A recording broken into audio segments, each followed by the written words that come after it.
Good evening. Welcome. At this time, I'm going to call to order the Monday, not July the 14th. Sorry, I feel like it's July. The February 14th, no, it's not even, February 9th, 2026 regular scheduled City of Clemson Planning Commission meeting. The meeting is being live streamed on YouTube and is recorded on the city's YouTube channel as well. As a reminder, if there's anybody here who needs assisted listening devices, Kelly has those here, and I want to make sure everybody gets that. I wanted to point out that the Planning Commission's a volunteer committee. It's appointed by City Council, and it serves as an advisory board in the planning and development of our city. We're not employees of the City of Clemson. So at this time, I would like to introduce our commissioners. We have Commissioner Cumbie, Commissioner Hyatt, Commissioner Rice, Commissioner Yoder, Commissioner Franks, and Commissioner Crowley. In addition, I'd like to introduce our city planner, Art, head of zoning, Jacob Peabody, and our assistant city administrator and director of planning, Nathan Woods. I would not forget to introduce our recording secretary, Ms. Kelly Roach, which we could not do this without her. My name is Herb Tyler, and thank y'all, we have a quorum. As we start the meeting tonight, it's been a year, we start a new year, and we're going to begin with the election of our officers. So right now, for chair position, I'd like to open the floor for the commissioners for nominations. I'd like to nominate Herb Tyler. I will second that. Any other nominations? So we'll vote now. There's been a motion on the floor to nominate Herb Tyler as chair. All in favor, raise your right hand. Opposed? Now we go to our vice chair for this year. Opening the floor for nominations. I'd like to nominate that Greg Rice continue as vice chair. Second. Greg Rice has been nominated. Is there anybody else that would like to nominate someone? Seeing that there are no other nominations, all in favor of Greg remaining vice chair, raise your right hand. And there we have it. We also need to nominate and appoint, either one, Ms. Kelly Roach as our recording secretary. I would like to nominate that she would do that. I'll second. Any other nominations? Okay. All in favor, raise your right hand. So that's how we'll proceed this year with the flow of meetings. As we start tonight, if there are no objections from the board up here, I'd like to make an agenda swap. Item 7, 2026 R-01 Neighborhood Conservation Overlay, and then advisory item. I'd like to move those up after the adoption of minutes. Any objections from anybody? Everybody's okay? Yeah. So that's what we'll do. So at this point, I'd like to, as we start out, give everybody an overview, because the more that we can go through how things work, particularly with the Planning Commission, it helps everybody understand the lanes that everybody's supposed to be in. So the steps of things that are brought before the Planning Commission, particularly plan developments. The first thing that you have every time a plan development comes is a workshop concept presentation, and we call that the first meeting that we have. A workshop concept presentation, while we may have gotten a packet just like you have seen that's been sent out with the agenda, and if you don't get those and would like it, please go to My Civic app on the website and sign up for that, and you will get it. But this is the first time we're hearing about that, okay? During that meeting, there is no public input because there's no action taken and there's really nothing for action to be taken on. The next meeting could be asking for a workshop, or it could be an informal public meeting for input from the public. And we're going to have one of those tonight. Actually, we're going to have both those kind of presentations tonight. Then, based on all the feedback, again, there's additional optional workshops until we can get through the process and incorporate as many things that have been heard. And then there's formal consideration. So that's how that works. As we begin the session, and everybody's done so great, and I appreciate how everybody does, but I'd really like to outline that we want to treat everybody with honor, dignity, and respect. I know a lot of times things can become passionate and things like that, and that's a good thing. But it also, we just need to be sure that we respect each other and we respect the people that present to us. So we would ask when you come up, if you see the microphone up here, this is how people on YouTube hear, is how it's recorded, and it's how we hear. So if you would speak to us when you do that. One of the things that we want to make sure, no yelling, moaning, clapping, cheering, all of those things, because sometimes that can be intimidating to people. And I understand you can get passionate and agree, but you'll have the opportunity to come do that before the commission here. And I think everybody here would want that same honor and dignity as well. So what I would ask you is, let's try to follow those rules. Please don't put me in the position where I have to ask for somebody to be removed. Please don't do that, because whether you think it or not, we're here to listen. I'm glad to see this many people in this room tonight, so please don't do that. So at this time, before every planning commission meeting, so you should have been able to get an agenda when you came in. And so before every one of the meetings, anything that's not on that agenda that's within the purview of the Planning Commission, we have a public session. And so at this time, I'm going to open that public session. And so the rules during the public session, and these aren't just made up, I didn't just write them today, they're in the bylaws of how it happens. The session can be up to 15 minutes total, and each speaker can speak up to 3 minutes. And speakers actually can bring prepared copies of what they have to say and ask it be attached to the meeting minutes. And there it is in record. And we would hand those to Kelly. When you do come up, there's a form up there. If you write your name and your address, and if you could, so she can read it, kind of print it a little bit, because we need her to be able to read it. Plus, we want to get everything correct in what we do.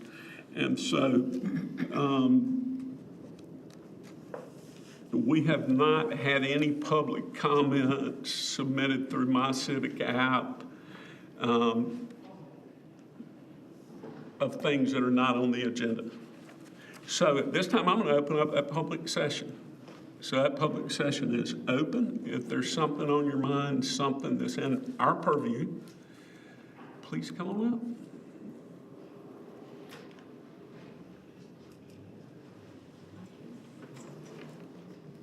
Hello. Hello, how are you? Doing well. Do I need to sign my name? Yes, ma'am.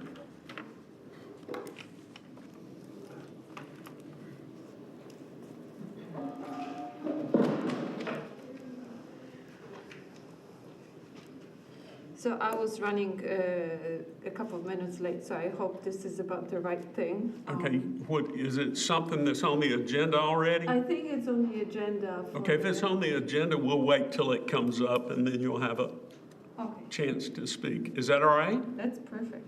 Thank you. Or if you want to tell me what it's about, I can tell you whether it's on the It's agenda. about the development that's taking place behind CVS. Okay, that is on the agenda, and we will have a whole period of time just for that. Thank you. Thank you. Is there anything else? Yes, sir. Please come on up. Good evening, everyone. Good evening, everyone. Good evening. Do I need to put my... If you would sign in. Yes, sir. My name's Tyler McGee. I live here in Clemson. When you say put the address down, is that something that will be listed on the internet when people watch? No, I'm a little nervous about that. Okay. no. All right. My question was about planned development that I heard a few years ago. Was gonna Where do you live, sir? 108 McGee Street. Okay. It was going to be like a 4-phase plan development. Packwood Milliken. Yes, by McGee Street, it's the Packwood Milliken site. Yes, sir. Yep. Is that still in operation? It's been some years now. They're currently still working through engineering to get, there will be some traffic infrastructure, things that need to change at the Old Stone Church intersection, 76 intersection. They're still working through that. But it's been a slow process, but that is still, the intent is to still develop that property. So it's possible that it may not actually go through depending on the engineering or? It's possible. I've been here 3 years and it's kind of been slowly processing the whole time, so yeah. All right, and there was another question that I was gonna have, I'll write it down, but I think that's good for right now. That was the main thing. Thank you for Appreciate your it. comments. Thank you. So everybody's aware of what he's talking about. Years ago, so over 10 years ago, there's a development on 76, a master plan development. So if you think of a master plan development, think of Patrick Square, okay? There was a master plan development coordinated with the city and with Packwood Milliken at the time, and they named that Cadera. And it is on the books, the master plan is there, and his question was, what's happening with the master plan? So that's what Nathan was answering. Nothing yet. But if y'all are watching, we're ready. So, anybody else?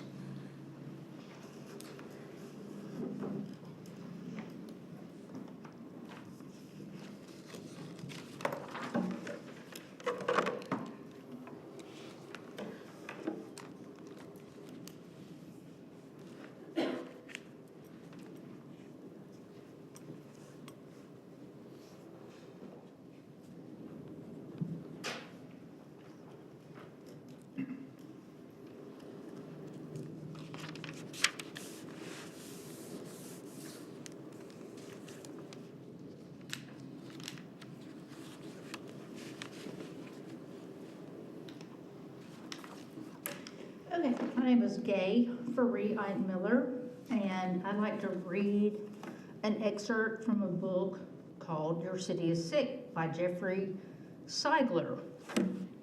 Your city is obsessed with impressing strangers while ignoring you. You pay your taxes, you show up, you're committed, yet your city keeps pouring money into tourism campaigns, convention centers, and gimmicky museums while your neighborhood needs better sidewalks.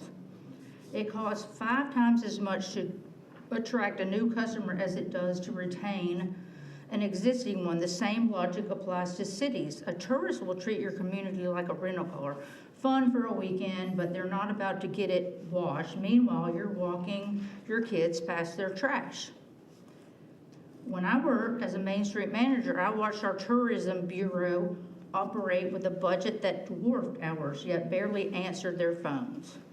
We were grinding daily to improve downtown, grow local businesses, and build civic pride. Imagine what we could have done with their resources. The tourism pitch sounds good. Visitors spend money without costing the city anything, but those dollars don't Those dollars mostly go to chain hotels and corporate gas stations, not local pockets. And visitors won't show up at council meetings, donate to little leagues, or fight for better policies. Improving your community will attract more visitors, but attracting more visitors will not improve your community. Your city should be fawning over you. You're the one with the actual skin in the game. You're the one who cares if the levee passes or the corner building gets demolished. Stop chasing Becky from 2 towns over. She's just using you. Anyway. Thank you. Anybody else?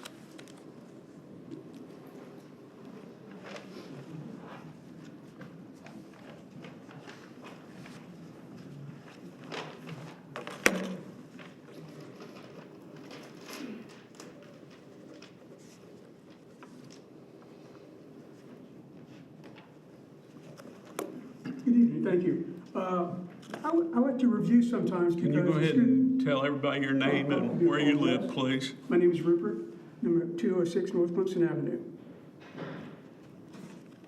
I would like to review a little bit about where we're at today in terms of overall construction. I think it's very important to look at where are we right now, because when you work really hard at what you're doing, you kind of, it's hard to think about everything, so I just want to remind you of where we're at today on current construction.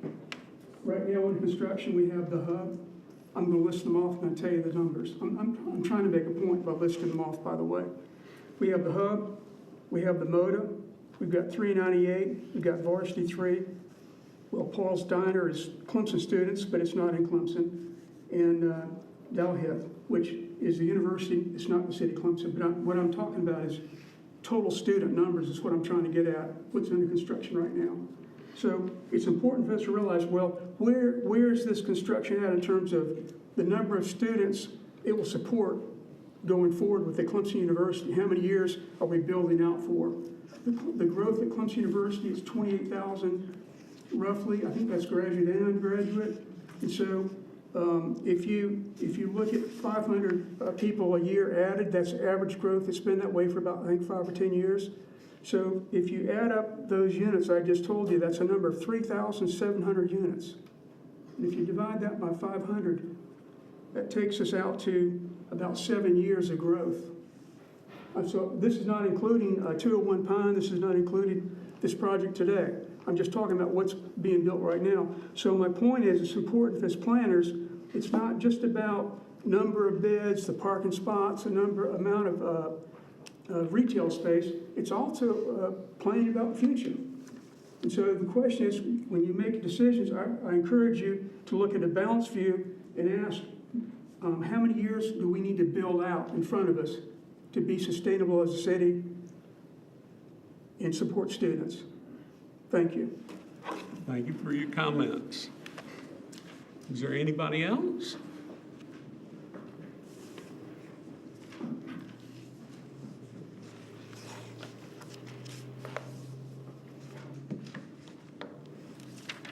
Another second. So at this point, we will close our public session.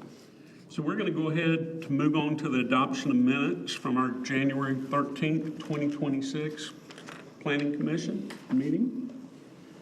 Are there any edits, omissions, changes? Seeing none, do I have a motion? Oh, go ahead, Benji. I'll make a motion that we adopt the January 13, 2026 regular meeting minutes. And I'll second. We're excited. Any discussion? All in favor, raise your right hand. The minutes are so approved. So we have moved to rearrange the schedule here on your agenda. And I would ask Nathan if you would come up, please.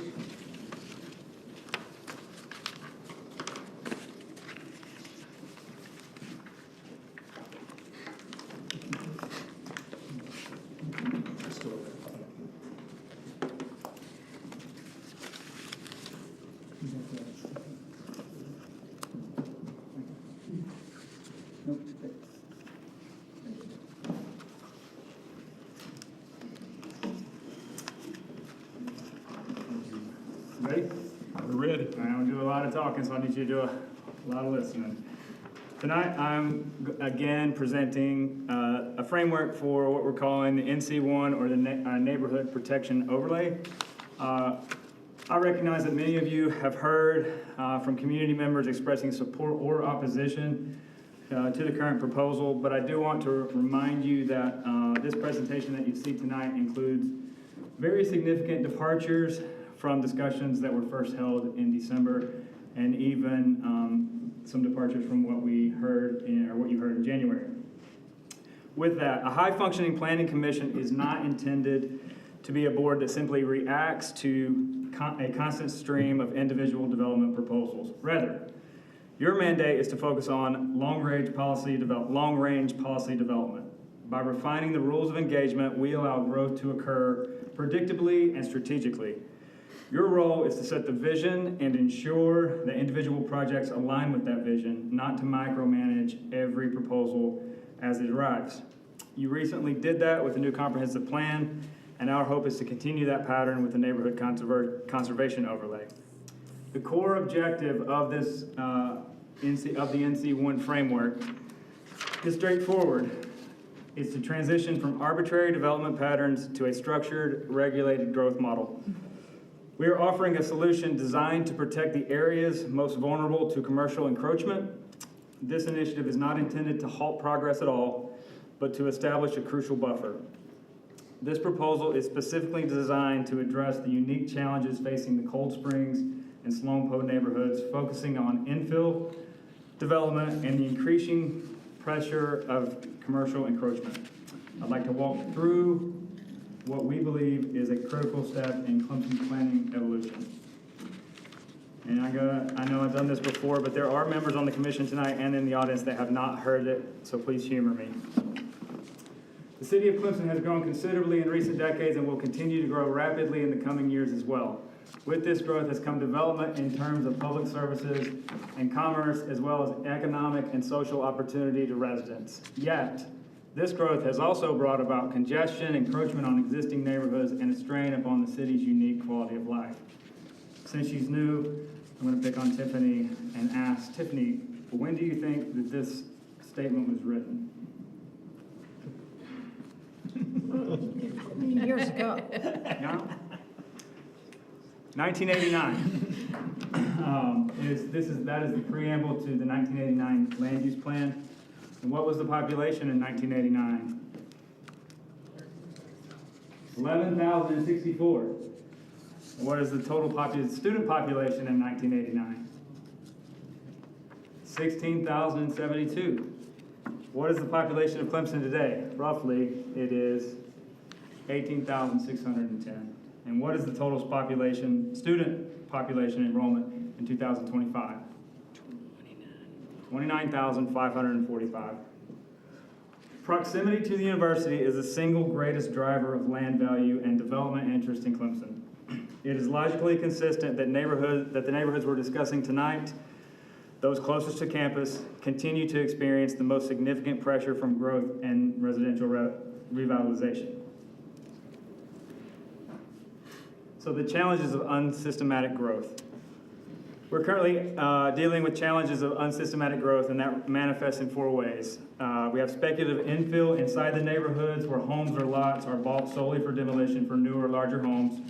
We have anxiety about ad hoc construction inside the neighborhood that lacks a cohesive plan or it seems out of place within the neighborhood. We also have experienced the loss of environmental assets like our tree canopy and the direct commercial encroachment into commercial areas. I spent nearly 60 hours over the last month talking one-on-one with residents in both neighborhoods. I specifically reached out to those, many who are in attendance tonight, who have had the courage to come to this podium and speak up for or against development of all kinds at a public meeting in the past. Again, many of you are familiar with them, some of others you never heard of, some of them like you, some of them don't. Some of them really like me, and most of them don't, but still, I listened, and this is what I heard. Our residents are vocal about four primary issues. They see their neighborhood character diminishing, They feel the infiltration of commercial mixed use into their neighborhood. Beyond the look of the neighborhood, they are concerned with the loss of trees, and they are experiencing the physical toll of living through prolonged, disruptive construction cycles, including residential sites. Almost every resident I spoke to voiced all around about in different ways, all four concerns.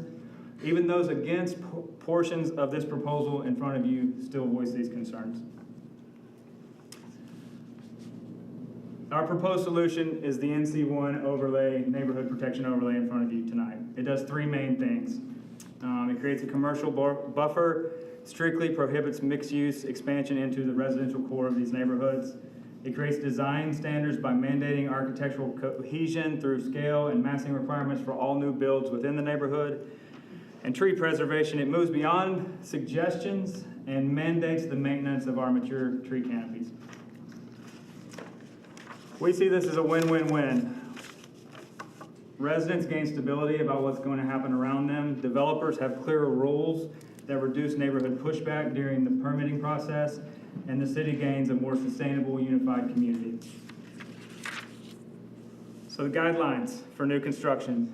You'll remember that I originally gave you a list of 8 guidelines governing new residential construction.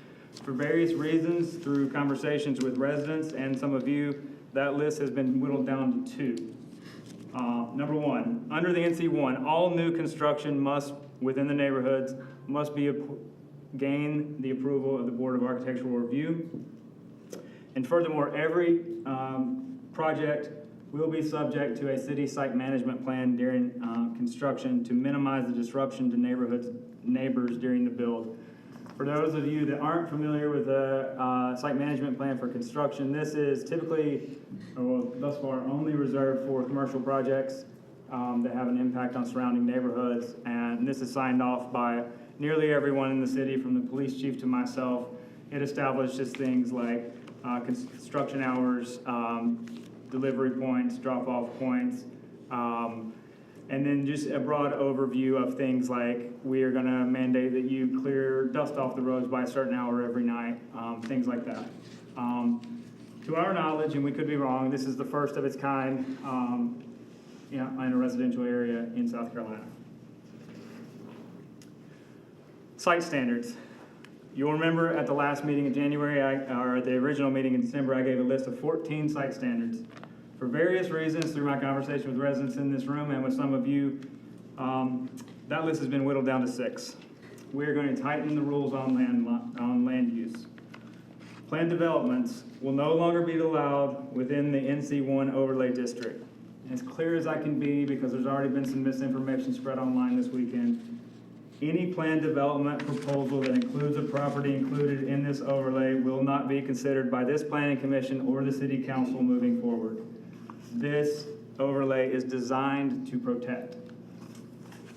Number 2, new lots created by subdivision will avoid irregular shapes with side lot lines being perpendicular to the street.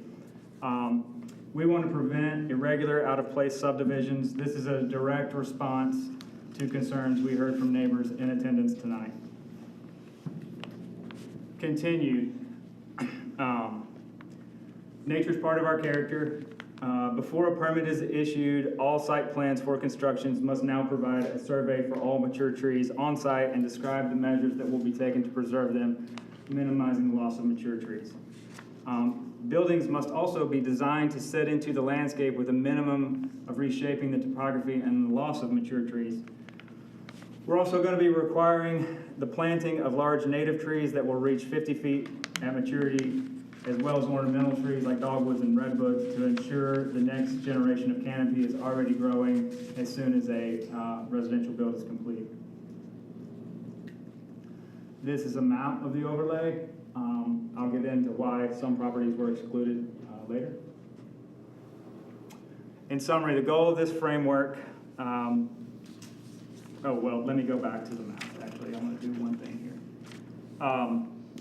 I want to answer an obvious question, because it's going to be one of the first that you ask, is that how many opportunities are there for residential builds within these neighborhoods? We estimate that there are about 26 opportunities for new construction in both neighborhoods combined. That's either through subdividing a large lot or building on an existing vacant lot. But what we are concerned about and what we are seeing more of is those 26 exclude opportunities for tear downs and rebuilds or new construction on an existing lot. I'm sorry, not new construction on an existing lot. So in summary, our goal is to replace arbitrary patterns with a regulated growth model.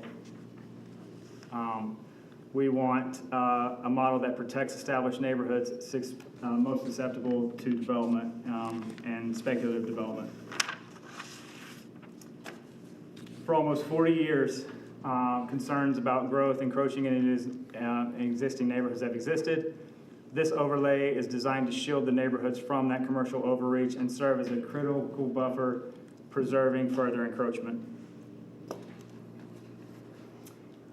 It establishes rigorous site standards that maintain the neighborhood's character. Each site clearance triggers significant community concern regarding the depletion of the mature tree canopy, the prolonged disruption of construction phase, and the architectural compatibility of new structures within the existing neighborhood character. This overlay ensures any and all new residential development minimizes its impact on environmental assets. Next step, we'll vote tonight on the overlay here. We'll initiate a broader social media campaign and send mailers to all property owners located within the district. We'll hold a public hearing at City Council at the first meeting in March, with the anticipated first vote on this at the second meeting in March. So some frequently asked questions that are going to come up. Why not expand it to every neighborhood in the city? These two are unique in that they're the only two that border our commercial mixed-use zones. There are neighborhoods that border commercial, but not in the same way these do. These also share a direct border with the university, and like I said, this is the most some of these lots contain some of the most valuable land in the city. Neighborhoods like my own in Monaco or Mountain View and others, while very important, are not subject to the encroachment risk that these two neighborhoods are. And so broadly, applying this to all R20 zone areas in the city isn't presently warranted. Why not expand it to protect other parcels in these areas? My staff and I, and through conversations with residents, went back and forth on this. Where we landed was we had to have reasoning.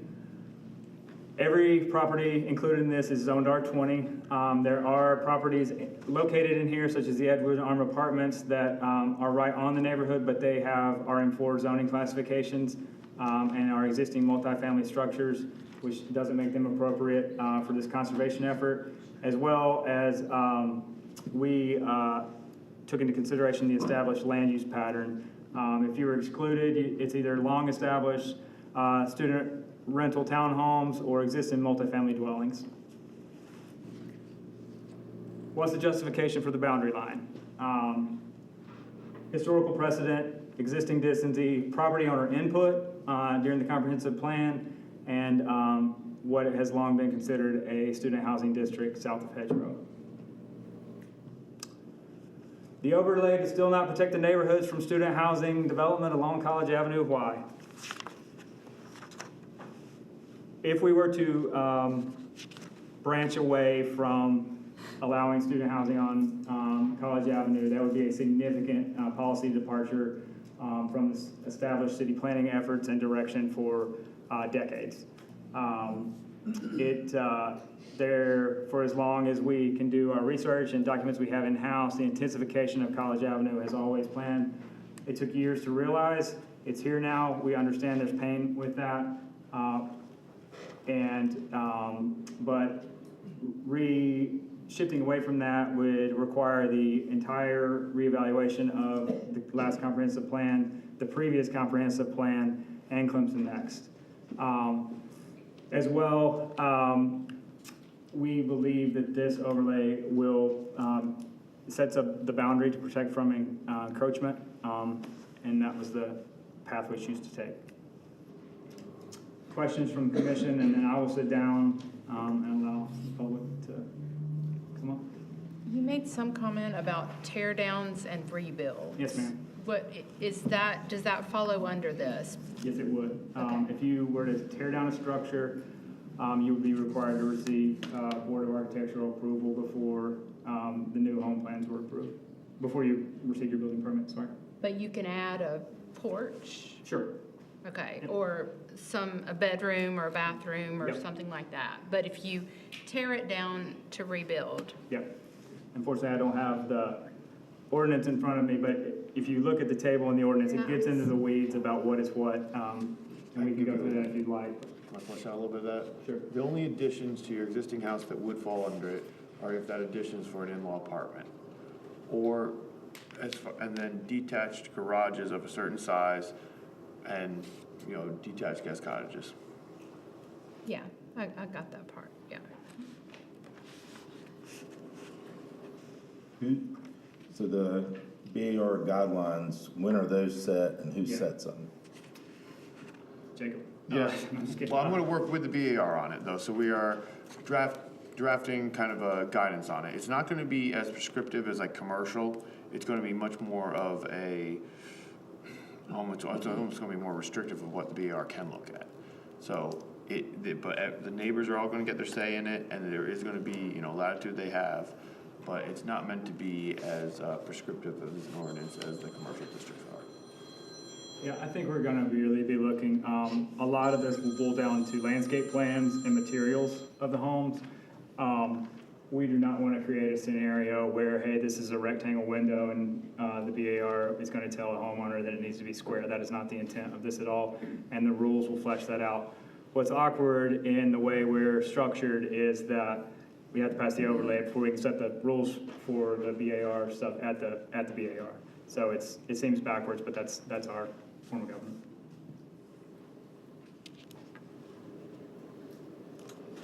Any other commissioner questions? The only, Commissioner the Crowe? only question I have, other than that list I sent you guys, was the one follow-up for public input, because that was, part of this was having people have a say in the development of the neighborhood.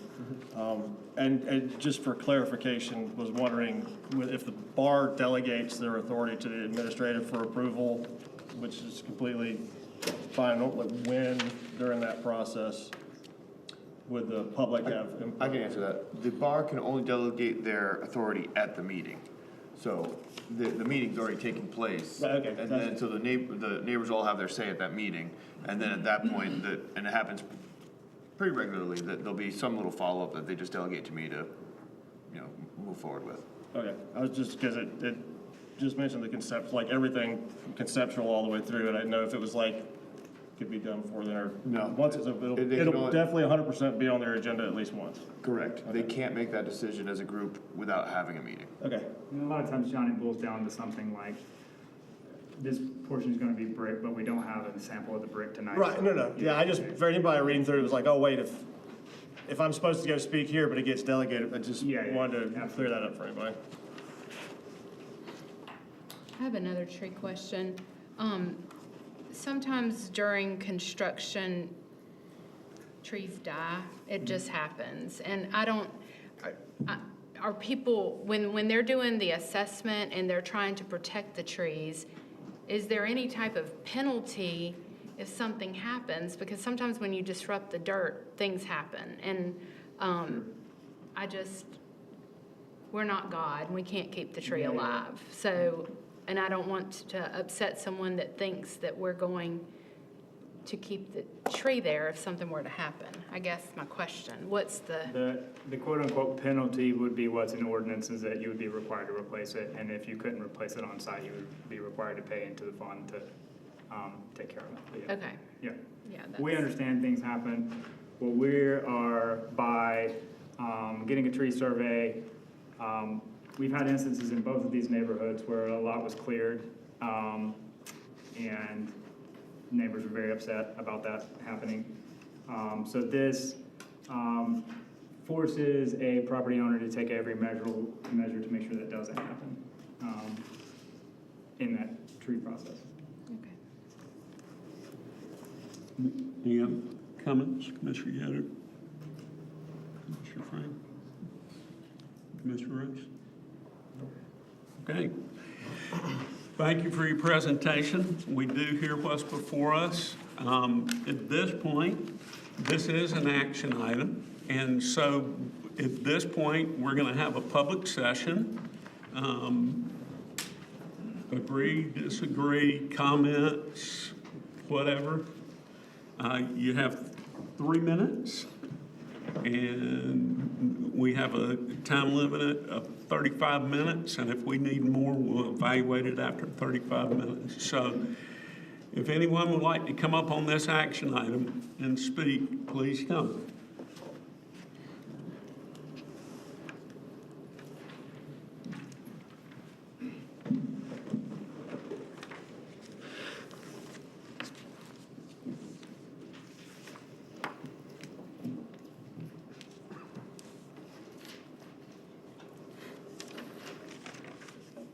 Hello, my name is Sean Haney. I live at 211 Riggs Drive. Basically, everything that Nathan described was me. That was my home. So first, I want to express my appreciation for Nathan. When I saw what was happening, he came to my house. I was like, please, somebody he answered every question, answered every email. And then, so he has listened, and I know that, it's bigger than my home, but I know what happened to me is in large part, played a part in what the presentation. In short, the property I purchased 10 years ago was a house built in 1955, totally private, wooded, everything that I wanted. It's the reason I bought the home. Creek. My 94-year-old neighbor passed away. Her children sold the home to a developer that we all know, who is not known for being a good steward of our beautiful jeweled neighborhoods downtown. He then cleared the lot, divided the lot. Well, no, I won't get into the bottom line is he was able to put in another house. I say the word smooshed, technical term, right? It was a gerrymandered lot. It is the irregular lot. It's when you look at the map, you can see it right there. It does this. Would it prevented another house? Probably not. But it would have been a different home. He would have had to go before the BAR. I really think it would have been a different home that would have been put on that lot. There were at least 4 to 5 huge, mature, healthy, beautiful hardwood trees that were only taken because it was just easier. You can see where those trees would still be because they were not close enough to the construction. So what was once a private lot where I couldn't see my neighbor, there is no privacy. This is in the front of my house. It's a front and above. So what was sort of a gully was totally reconfigured. The house sits above me. They can see in through every window of my home. It's actually occupied by students, so that's another bonus I get. But zero privacy. On top of that, this developer was a bit of a bully, but he met me. And I had to fight throughout the construction to even keep them out of my property, out of my driveway. It was a bit of a nightmare, but I was up for the challenge. So I fought for what I could. And the city was cooperative when I would have to call during weird construction hours and things like that. Nathan explained to me what was totally within my rights, but I also understand now there'll be also that liaison, if that's still the case, right? Yeah, Okay. staff-wise, yeah. So there would be an avenue for the residents. So what I would do is I would encourage you, this is truly what Nathan said was stability to preserve quality of life. It would preserve my quality of life. Thank you very much. Thank you for your comments. Is there anyone else?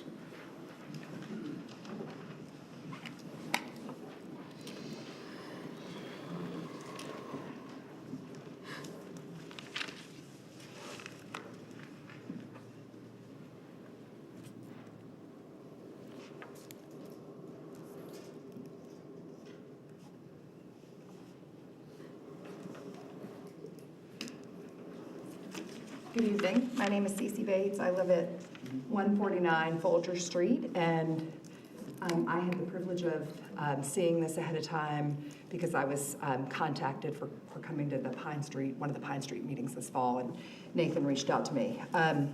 I expressed my concerns when I met with him as he went through the plan.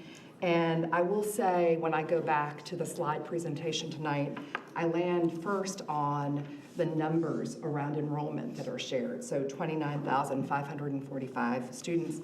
And this goes back to what the gentleman shared that lives on North Clemson Avenue. I feel like we really have to look at what numbers we're using. So I can speak from my position at the university. I deal in my role with some enrollment management, and our programs at the graduate level are, the majority of them are asynchronous online programs. So those numbers don't reflect the student population in person versus those that are online, and the board has recently approved online education frameworks at the undergraduate level. So the 2% increase that we are going to continue to see at the university might not result in the same on-the-ground students that we've experienced in the last 10 years. So I think the listing of the other housing developments that are taking place are important. What does this have to do with the overlay? I feel like this is a result of what wants to be done on North Clemson Avenue, on Pine Street, at Edgewood Arms, and I have great concerns.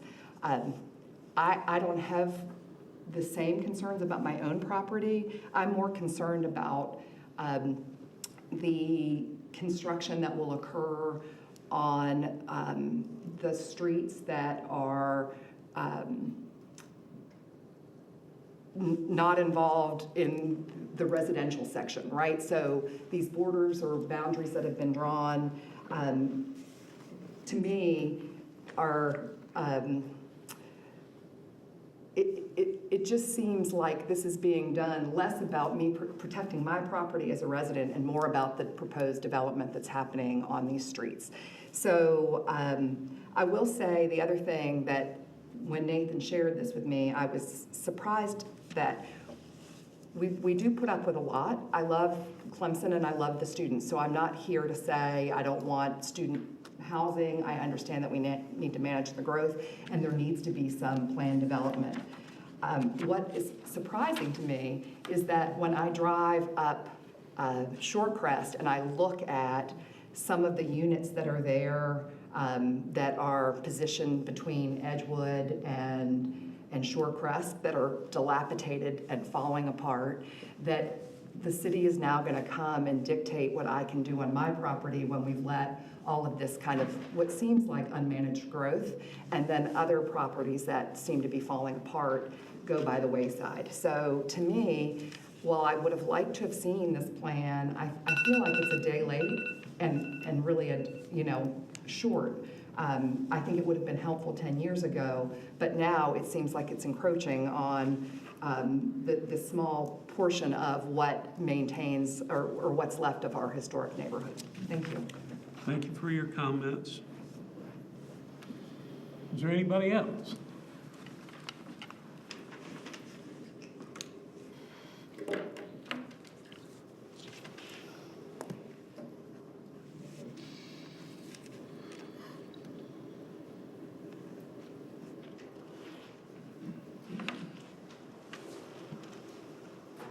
Good evening. My name is Todd Howard, and I am a resident at 116 Strode Circle. I'm also the chair of the BAR for the city of Clemson. I am a proponent of this. I don't think it's too late because I live where there's still potential for much denser development in our backyard. And I feel like there's, not only is it an attempt to protect the integrity of the neighborhood, and protect those natural resources, but there's still vulnerable areas of the neighborhood backing up against development. I would have said this was a moot point until the last development that ate up an R20 lot, just like that. Ate up an R20 lot from our neighborhood, crossed over what we were expected would be common sense. What's to say that wouldn't happen with Knox Lane, right? Developer wants to come in, eat up another R20 lot.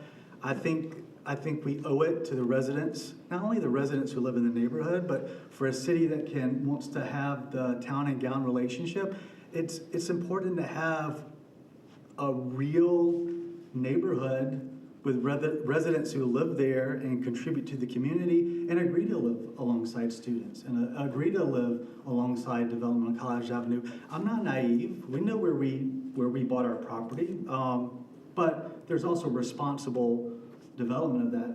And so I'm not opposed to students living near me. I'm not opposed to hearing games at the Coliseum or Death Valley. We chose to live here, but I don't think necessarily we chose to buy into a neighborhood where the lot next to me could become commercial because it's a PD, right? I don't think that's a fair way to look at the way you treat people and how they decide where to live and how to live. We bought our property from family. We're the only second tenants in our in that house, in this family, and I would hate to have to move because of the quality of life being hindered when it could be prevented. And it seems very reasonable, this proposal to me. And I looked through what he proposed, and I was like, ooh, as a resident, would I want to have to go through this hoop? Is that fair that I have to? And I think it's a cost-benefit analysis, and I think to protect the neighborhood and to live in that neighborhood, you have to invest in that neighborhood. And I'm willing, if I'm going to build a garage, I'm willing to go through that process because I want to protect that neighborhood. And it does, it does require more of us as if I wanted to add on a certain way or if I wanted to demolish and rebuild, but I think it's called for. I think it's important. And so I would encourage you to vote in favor of this overlay. Thank you. Thank you for your comments. Anybody else?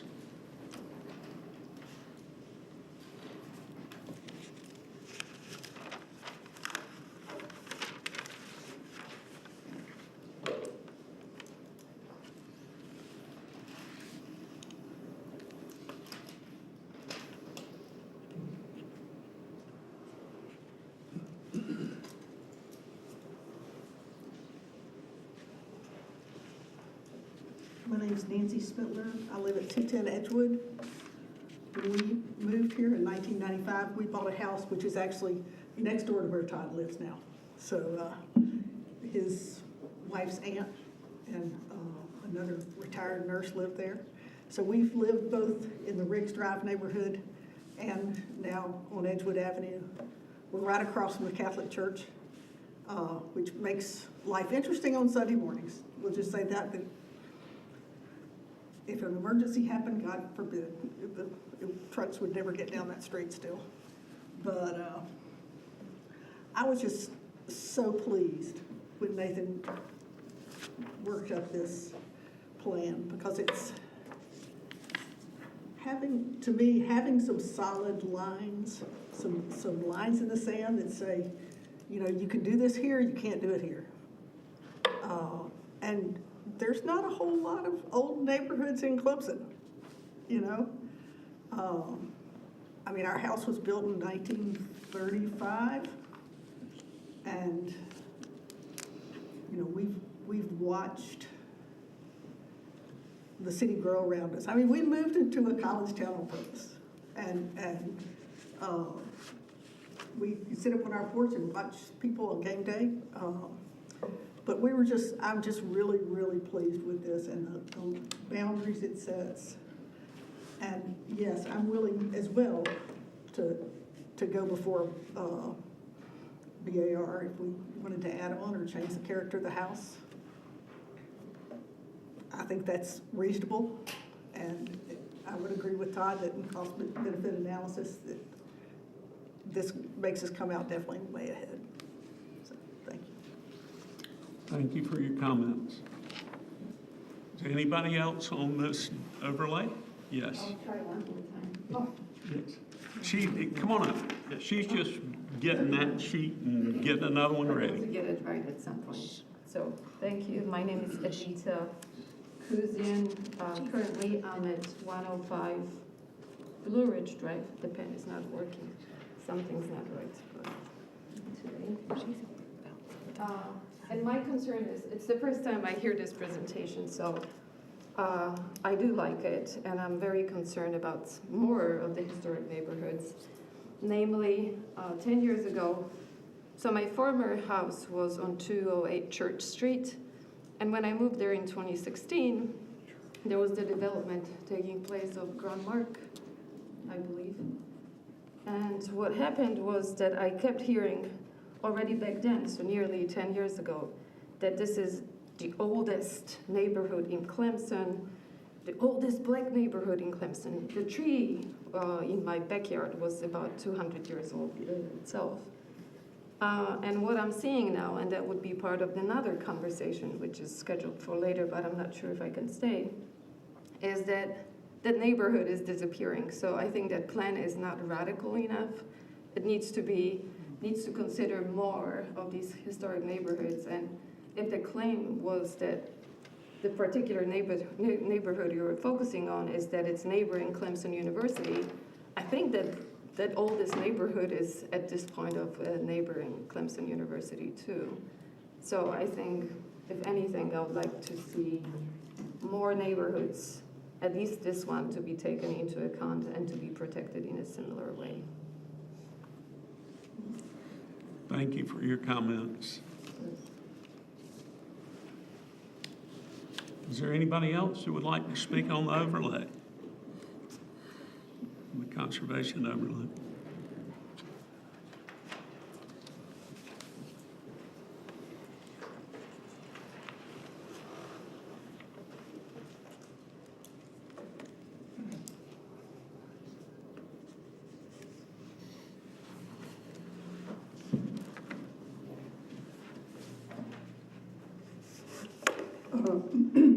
Rupert, 206 North Clemson Avenue.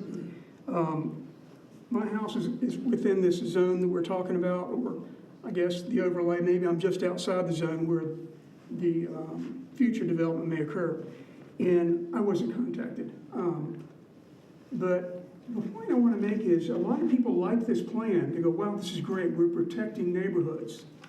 And I'm all for protecting neighborhoods. But what I didn't hear from Nathan is that, you know, in the current designs that a lot of residents are upset about at 398 was the height. Here you have one-story buildings, residences like these people here, and then you have a 6-story building in front of that house. So the issue was height. And Nathan talked about a buffer zone, but I was rather surprised to hear there wasn't a height on the buffer zone. Very strange. If there's a buffer zone, the number one issue of a buffer zone, well, maybe 2 stories sounds a very reasonable height, 2-story buffer zone. So I'm saying, does this plan include the height? Okay, so that's why you should not vote on this, because it is too general. It needs to be more thought, needs to go into this plan. This is a big move, and there's no rush. I guess the other point is, developing North Clemson, I already told you we've got 7 to 9 years of building under construction right now, if you included Pine Street and the Best Western. Okay, if they do that, it's 9 years. So we don't have to make a decision right here, right now. We have plenty of time to think through this, and we need to consider all the people that come here and speak and have spoken in the past. Height's a number one issue. I think they're looking down at the map and go, yeah, I like that because my house is over here. But what about the people right on the edge? People behind Hedgerow Lane, if you build a 6-story building in front of them, now they'll never see the sunlight again as long as they live in that house. So this plan has not brought together all the points the residents have brought up over and over again to this committee. And I would appreciate it if the height was included, because height is a big issue. It's a real big issue. Thank you. Thank you for your comments.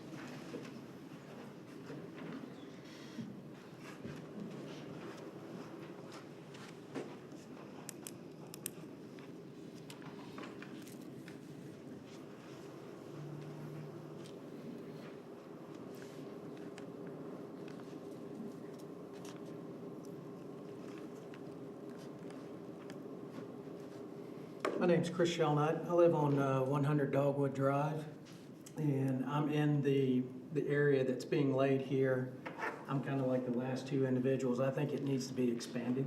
North Clemson Avenue, I think this is, in my opinion, kind of been strategically laid out to where North Clemson Avenue has been excluded from that because of development that the city sees as potential. Unfortunately, you can see everything from where we live on North Clemson Avenue, where this gentleman lives. that I think that ought to be expansive, and also the overlay. A couple of points in there. I've been in planned development, planned communities. A lot of this sounds like gated community type stuff. Not that we're gonna start charging HOA stuff, but I understand that there's guidelines and restrictions and things like that, but there hasn't been a lot of detail of what's gonna be allowed, what's in there. I know you have an ARB, dealt with them, you know, for close to 20 years as well. So I think there's a lot of there's not a lot of closures, not a lot of details right now to really look at what the overlay is, other than it's a broad spectrum of, here's kind of where we want to go, but where are we going? We haven't gotten that. The other thing with the tree thing, I love trees. Think they're great. You live in downtown, you see a lot of those 200-year-old oak trees. You also see them fall on houses too. So I would say consider this too.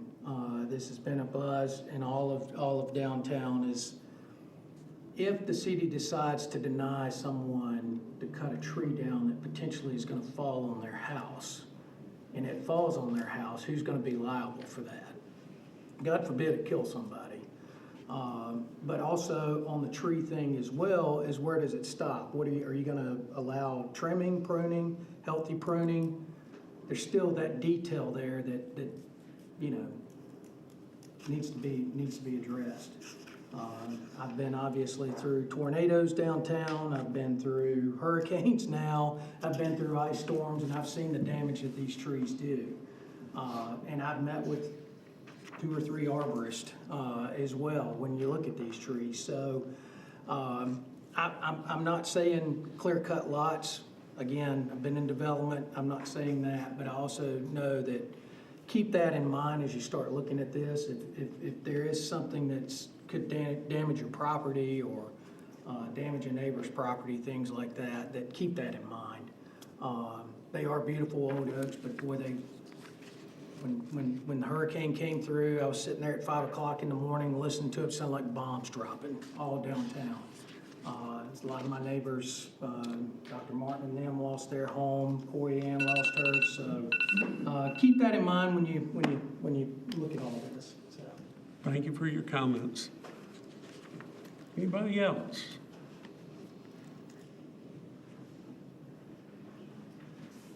Sorry, I'm going to make this fast. I don't need to sign again because I already signed once, right? Need to sign again. Oh, I need to sign again? Okay. Different discussion. Okay, all right, excellent. The first question is, that alarm that I keep hearing, is that the minute timer for the speakers? Okay, I was wondering, I was like, why did somebody turn their phone off? I wasn't sure what was going on there. Okay, will the pages of the gentleman, Mr. Nathan's presentation, I love the presentation, that was great. Can you state your name and Tyler where McGee, you I'm sorry. live again? Tyler McGee, McGee Street in Clemson. Sorry about that. The pages that we saw on the TV screens, is that going to be available online? It looks like we can go online within 2 days of this meeting and basically see this meeting again if I forgot anything or needed to check in on something. YouTube. I can go online. So all the pages from Mr. Nathan's presentation will be there. Excellent. I appreciate that. My next question. Hold on. You're talking about the actual slides, right? The slides, yes, sir. Yeah, you probably, you're not gonna be able to see the slides on YouTube, but I don't wanna speak for how you attach get. them to the minutes. You can attach them to the minutes. And then where would I get the minutes? Is that online as well? Yeah, they approve them in the next meeting. In the next meeting? Yeah. So You can ask for a copy. okay, would I come in like to City Hall to ask for a copy or? Email. Email, okay, excellent. Is your information listed on the form that I got? I'll get it. Thank you very much, I appreciate that, thank you. When it comes to presenters or questions that people want to submit to the commission, is it possible for a resident like myself to acquire that information prior to coming to a meeting so I can get a better understanding of what's going to be discussed, so I might be able to present better questions to the council? Absolutely. Again, you can either go online on the agendas, which it's shown online, or you can contact our staff and we'll get you anything you want. Excellent, because this is my first time ever coming to a commission meeting, so I'm super brand new to how this all works, but I want to start getting more involved as a resident, so understanding how the process works, I want to get involved so I can be as effective as possible. Is there an idea of when the decision on the gentleman's proposal is going to be made? Do we have an idea of when that's gonna happen? There will be a vote tonight because it's an action item. Then in his timeline, there would be a public hearing, and then it would go to city council. And city council is the one that refines it. That's if the vote goes that way. Refines it, and then it goes back to a vote, or they just refine it? And then... They make the determination. Okay, excellent. So if we missed anything tonight, but we wanted to add something to it, email those suggestions. You had a few people I totally agree with. I'm big on the trees. I love your proposal. I thought it was great. I love trees, but I also understand the reasonable situation that you have if it's encroaching or putting someone's house in danger, that whole situation. So I think it's great. I appreciate the opportunity to have us speak. Thank you, guys. Thank you for your comments. Sir. Yeah. Sure. Thank you.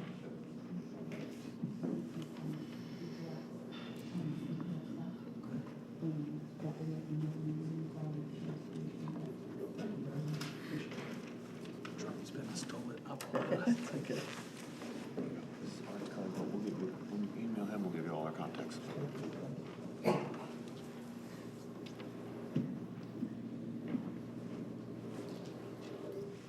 Hey, my name's Darren Bates, 149 Folger Street, here in Clemson.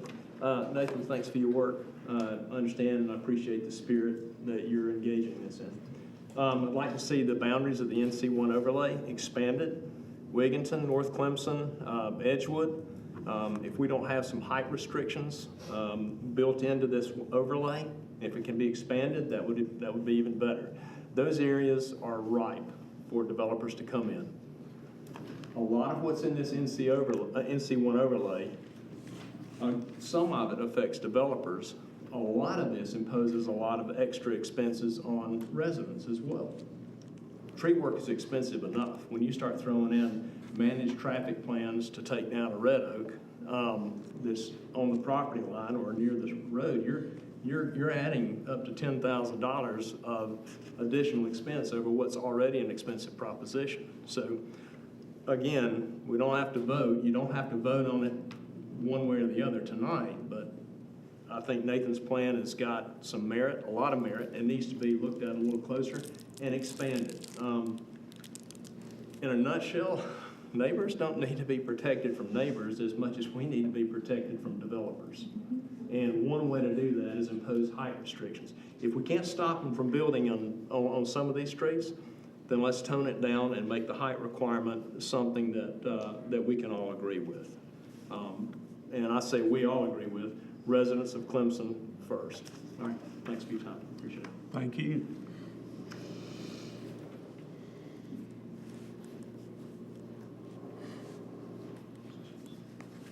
Anybody else? Any other comments?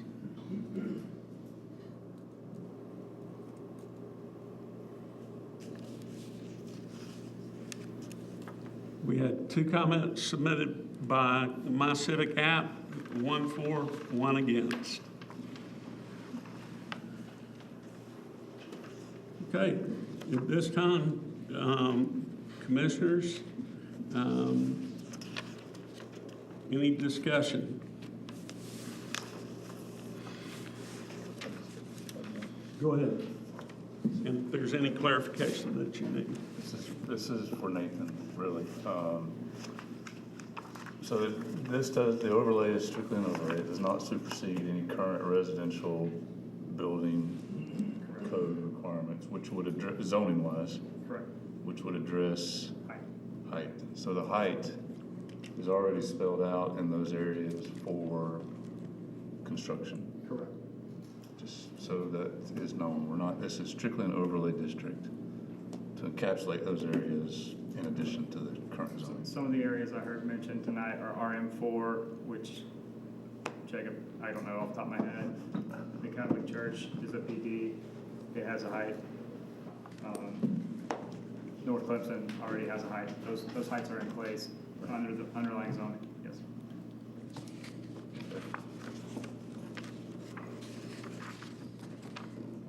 And those heights those don't change I don't know what they are off the top of my head, but they don't change. Certain ones are 35 feet, certain ones are 40. So 35 feet, so there's some confusion about when those heights come into play, and those mostly come into play in PDs, which is, this is eliminating. Correct. That's where we're trying to get away from that. Okay.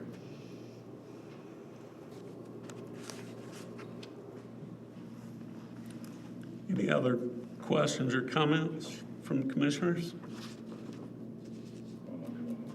Please. I thought somebody else would ask this. This is more clarification. Sure. And mostly for that. Trees. And you've probably already told me this, but you told me a lot of stuff. Currently, what is the rule on removing trees in the city? Period. You can cut down any tree you want, right? Correct. So the overlay district is 6 inches or greater, is where it comes into play with replacements, and you have to use, you can replace it with 2 canopy trees, or pay $500, or keep. And that's any 6-inch tree on the site. Correct. Yeah, so if you have a dangerous tree, it does not prevent you from taking it down. It means that you have to replace it.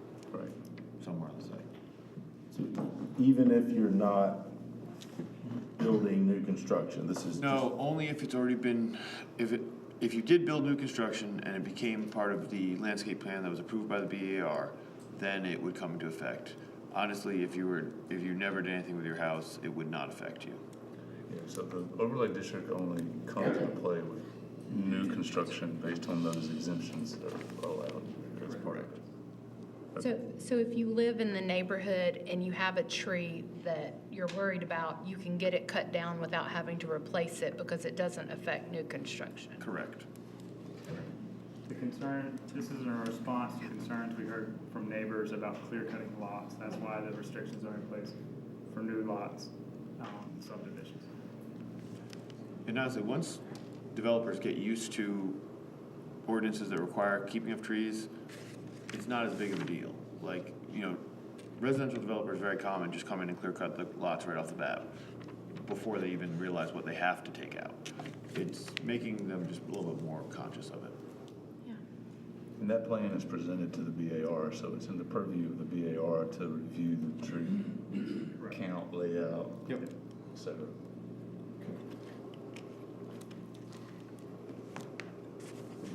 I know it was on the list, but it's talked about in the room a lot. We talked about the heights, but the North Clemson Avenue area is hot right now. Certainly. Some of that area is already commercial, basically. I say commercial, it's student housing. Correct. Which is where that boundary has been set. Yeah. Where it is. So what we heard, I'm happy, I do want to say out loud, the concerns we're here tonight, anyone can come to me at any time and ask that. We're open books. During the comprehensive plan, what we heard was, and obviously some counter to that in this room, but others for, we received 3-4 letters from residents along North Clemson. They're not talking about high-rise student housing. They're talking about the duplexes and quadplexes on the corner of Pine and North Clemson. They would like the ability to be upzoned to build something in that vein. And so I understand the concern because of things that are happening about high-rise student housing, but that's the intent. And again, to your earlier point, the underlying zoning is still in place. So there is a height restriction, and that zoning has not changed yet. It may change, it may not.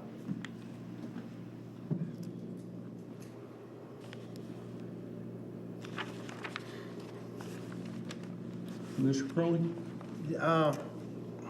Just for clarification, so for, say, a detached garage with a guest cottage, or just a detached guest cottage, that's got to go before, and that's got to get approval because it's a new construction of a building. Does that trigger everything else under the site management plan, or is that just the design aspect? No, we would require a site management plan for that as well. So then would all, just for the tree, discussing the tree thing, and that, would that then incorporate all the trees onto the lot into a total plan? Yes.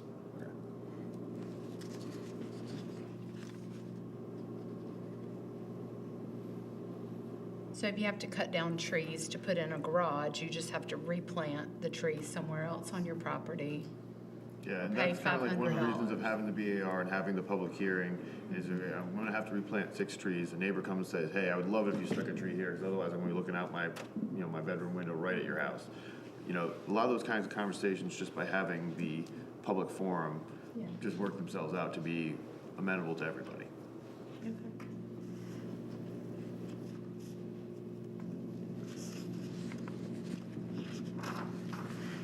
Any other questions or comments from the commissioners? I guess I have a question about, so if this overlay, conservation overlay is put in place, how is it altered in the future? Is there a way to alter it, to add to it, to take away from it? Yes, any zoning ordinance can be amended. So, It's essentially this process. exactly. I mean, it can be amended at the city council. Sure. This will probably be amended, who knows? Yeah, I'm gonna touch on that in my next presentation, but I think it's important to remember that you are recommending this ordinance to city council.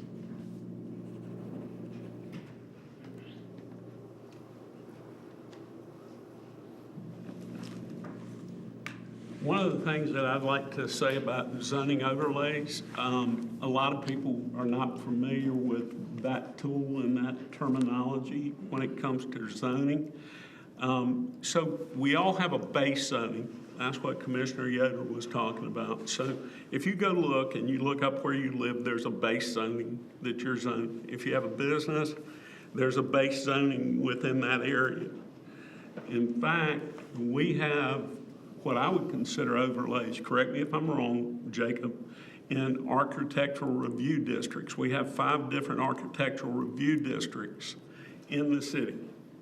And those are overlays on base zoning. This is just being called a conservation overlay. So we already have overlays. In fact, this past year, we removed 2 overlays on 123 and on 93. Was it removed or amended? No, we Which was amended requirements in the overlay amended districts. the We did not requirements. remove the Okay, overlays. so it amended it. And the reason I know that is things used to have to be built so close to the road, and now they don't have to. So that's why I'm glad we have these experts here to tell us. So in South Carolina, it's a supplemental planning tool, okay, to be applied on the top of existing zoning to regulate specific areas such as historic districts or environmental resources or corridors. And if you take a look, the overlays are used. And Oconee County has 2 giant overlays that Art was telling me about.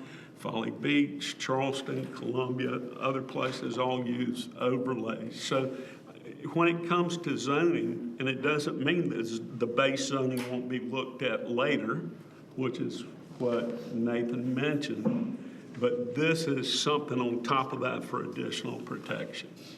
I hope that helped a little bit.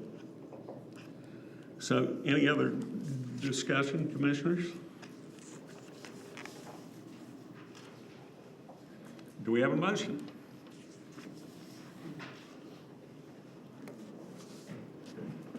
I make a motion to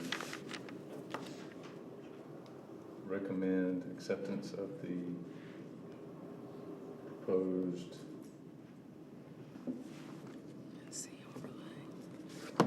Conservation overlay?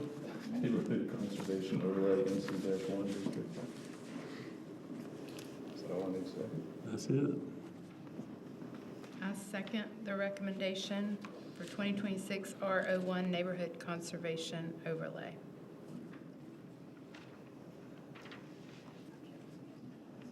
So we have a motion, we have a second. Do we have any discussion? I have one more question. Sure, absolutely. So after if this passes, it goes to a public hearing next, prior to it going to city council? Correct. Okay. Public hearing at city council, I'm sorry. Okay, gotcha. And if city council wants, they can kick it back down for further adjustment or review or, Possibly. or make, I mean. Yeah, or amend it on their own. Yep. And even if it doesn't pass, it still goes to public hearing and review by the Okay, city council. that's a good point of clarification. If this were to fail at planning commission, it will still go to public hearing in front of city council.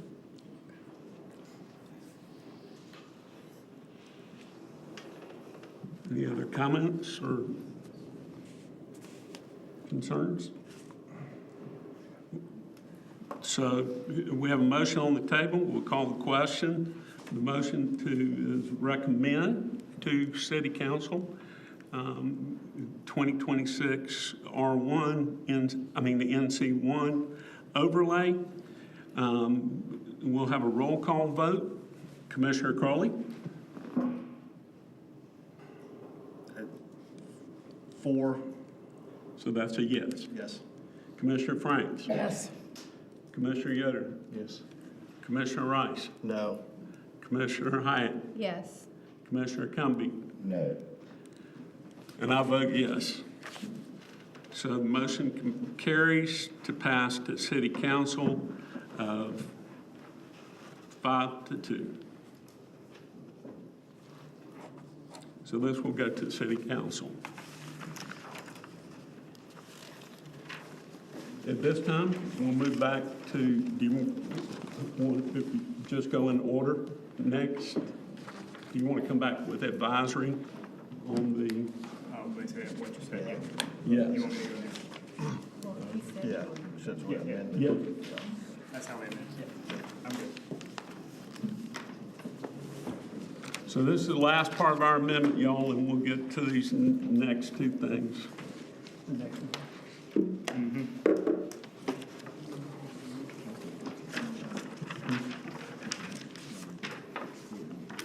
Forgot something. We take his advisory item, which is this. Yes, concept. Okay, we ready? Yes. All right. If I have any friends left in this room, I will lose them after this presentation. Because we're welcoming a new commission member this evening, I wanted to welcome her, and in doing so, suggest a fresh point for our discussion, starting point for our discussions. While this commission has a tradition of deep diving into the minutiae of every proposal, I believe we can better serve the city and our citizens by elevating our perspective. And tonight I am asking the commission to move beyond a traditional project level lens and evaluate a proposal based on its alignment with our strategic development goals at the city. Before I get there, you guys received a submission this week with some bed count numbers, questioning numbers. We've heard several discussions and comments tonight about bed count numbers. And respectfully, there seems to be some confusion around the numbers in the community, surrounding the university goals, surrounding what the city knows.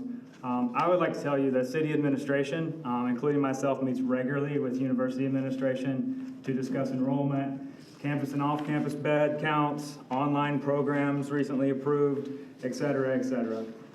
We recently, administration recently met with members of the Board of Trustees who reiterated the 2% growth rate and placed no cap on that.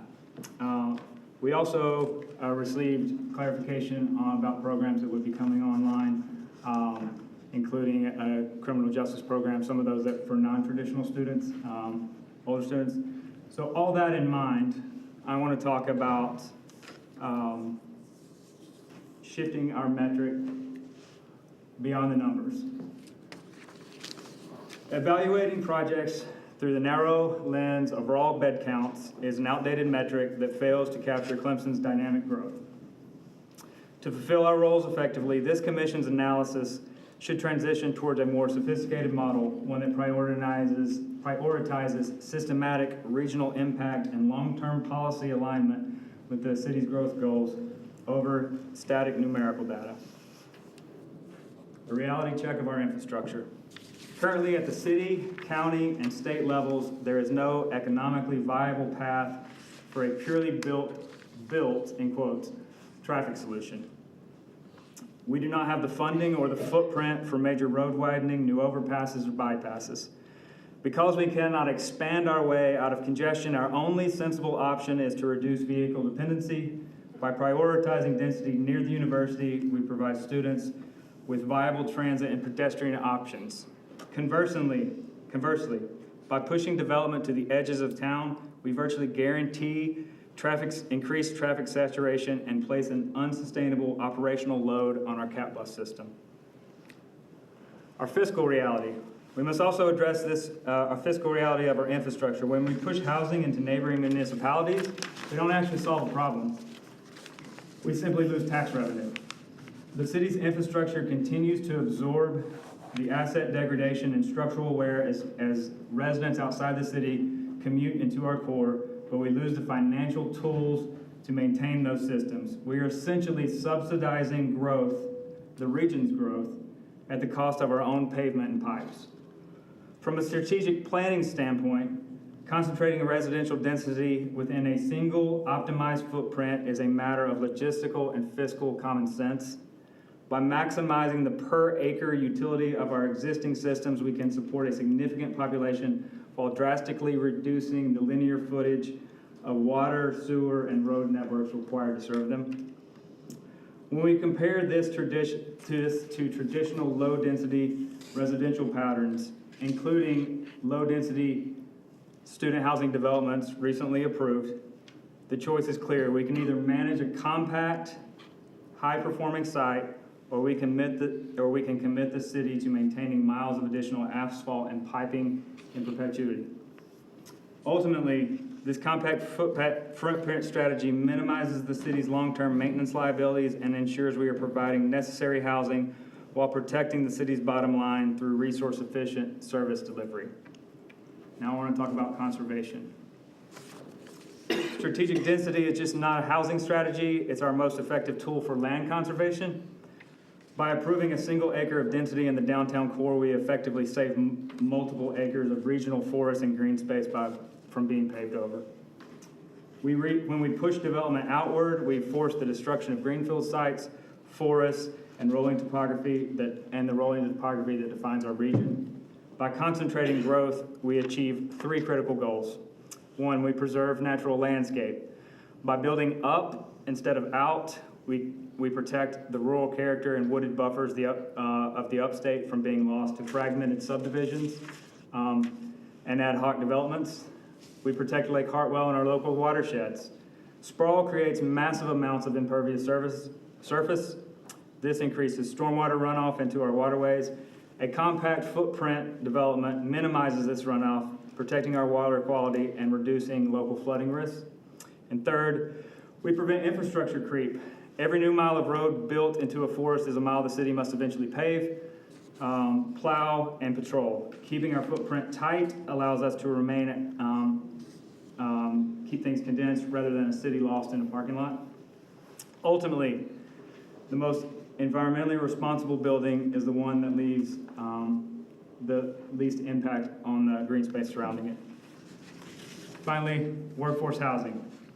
The workforce housing crisis is an all-hands-on-deck scenario, and the city cannot unilaterally build its way out of this need. However, we have seen a proven market pattern as modern, purpose-built student housing comes online near campus. Older units are naturally filtered back into the market, providing families and young professionals access to more affordable dwellings. New development proposals are not a product of speculation. They are a response to an aging regional housing supply and a new generation that prefers proximity over a commute. Developers are assuming the risk to meet the demand that our current supply simply does not provide. Market dynamics and regulatory consistency. I think we must recognize that student housing is a response to market demand, not a municipal service to be rationed. We do not attempt to regulate the number of grocery stores, coffee shops, or sub-sandwich shops in Clemson. We trust free markets to determine how many of these businesses our population can support. Student beds should be treated with that same regulatory consistency. When the government attempts to artificially cap supply in a high-demand market, it does not stop the demand, it simply drives prices up and pushes development into less optimal areas. By allowing market forces to dictate the number of beds, we accomplish the following.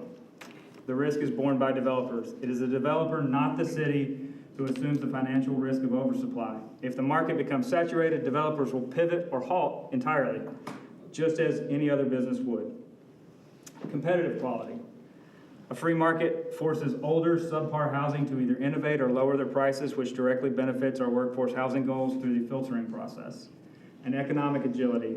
We ensure that Clemson remains a place where investment is dictated by actual community needs rather than arbitrary caps that may not reflect the real-time shifts in our student and resident populations. Ultimately, the city's role is to regulate the impact and location of development guided by our strategic plans, while leaving the quantification of demand to the market. In conclusion, I will talk about staying the course. For decades, our comprehensive plans have consistently identified the university core as the primary, most viable location for student housing. This includes much of downtown and all of College Avenue and along 93. While growth narratives often vary, the empirical data provided by our current road capacity, coupled with the persistent volume of new development interests, points to a specific structural issue. The challenge we face is not a surplus of student housing, but a geographic misalignment of our existing inventory. The current pressure on our infrastructure is a direct result of the inefficiency of that distribution, with too much of our supply located too far from campus. I am asking this commission to maintain consistency with our long-term vision, addressing our housing needs through strategic proximity rather than continuing a pattern of disconnected, auto-centric development.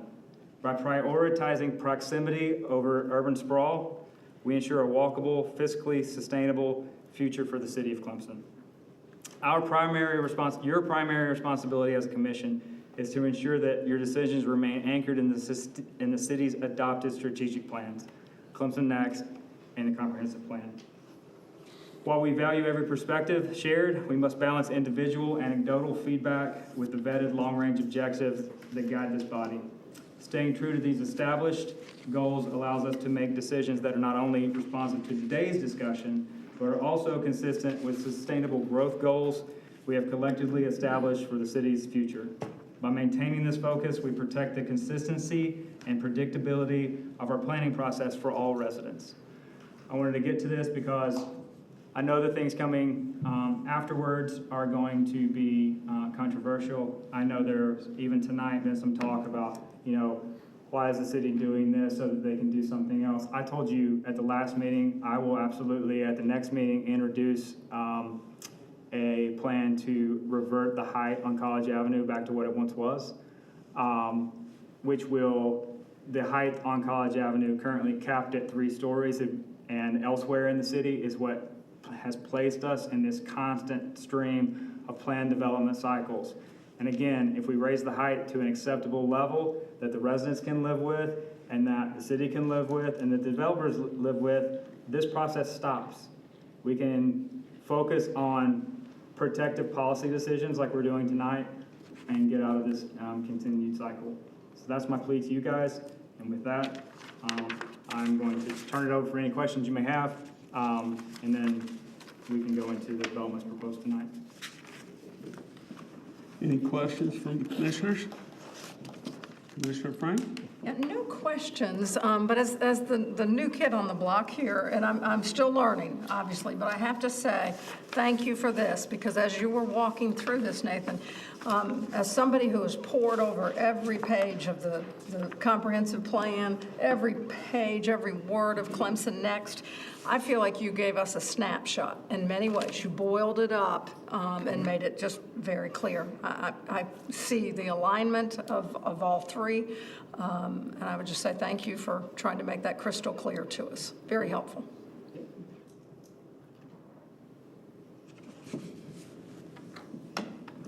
Commissioner Yoder? Rice? No, I'd just like to also say thank you for putting this together. As someone who came from a place that the urban sprawl was rampant and still is, I've seen it firsthand and how it turns a neighborhood into an auto-centric neighborhood. Of course, we're not as large as that area, but it's still the same policies apply. So thank you for putting this together, that we can really boil it down into these highlighted points and make sure we're staying the course of what we're trying to do within the city that's been approved for many years and continues to be said what we need to do. Thanks. Another thing I'll say is we're working on a strategy with our communications team to somehow get some of this information out. I feel like oftentimes I'm sitting in my chair here and I hear residents for or against things that have been in place for decades. It's just not that we don't realize it. I think a lot of times we will spend at length on this commission discussing, should this be mixed-use development, should this be student housing, when those questions are already answered in past comp plans or through our zoning code. And I don't expect a typical citizen to dig into either of those, but we would like to begin to do a better job of getting that message out. Thank you for your presentation and your time on that. So now we'll move back and go to number 5 on our agenda. And so let me say that for this, it is a concept presentation. It is PUD 00526, 2026, Proposed Plan Development, 201 Pine, the chapter. It's a concept presentation workshop. We do realize that there was a past proposal before the Planning Commission, okay? But there are such substantial differences that was recommended by staff and by City Council that this whole process start over again. So as it was laid out, they had to go back and reapply. So this process, while you may think we know what it is because that land was there, we don't. So that's what we're all getting ready to find out tonight, of what that is. And so at this point, there will be no public comment on this concept presentation. So with that being said, staff, are there any reports or changes or updates whatsoever?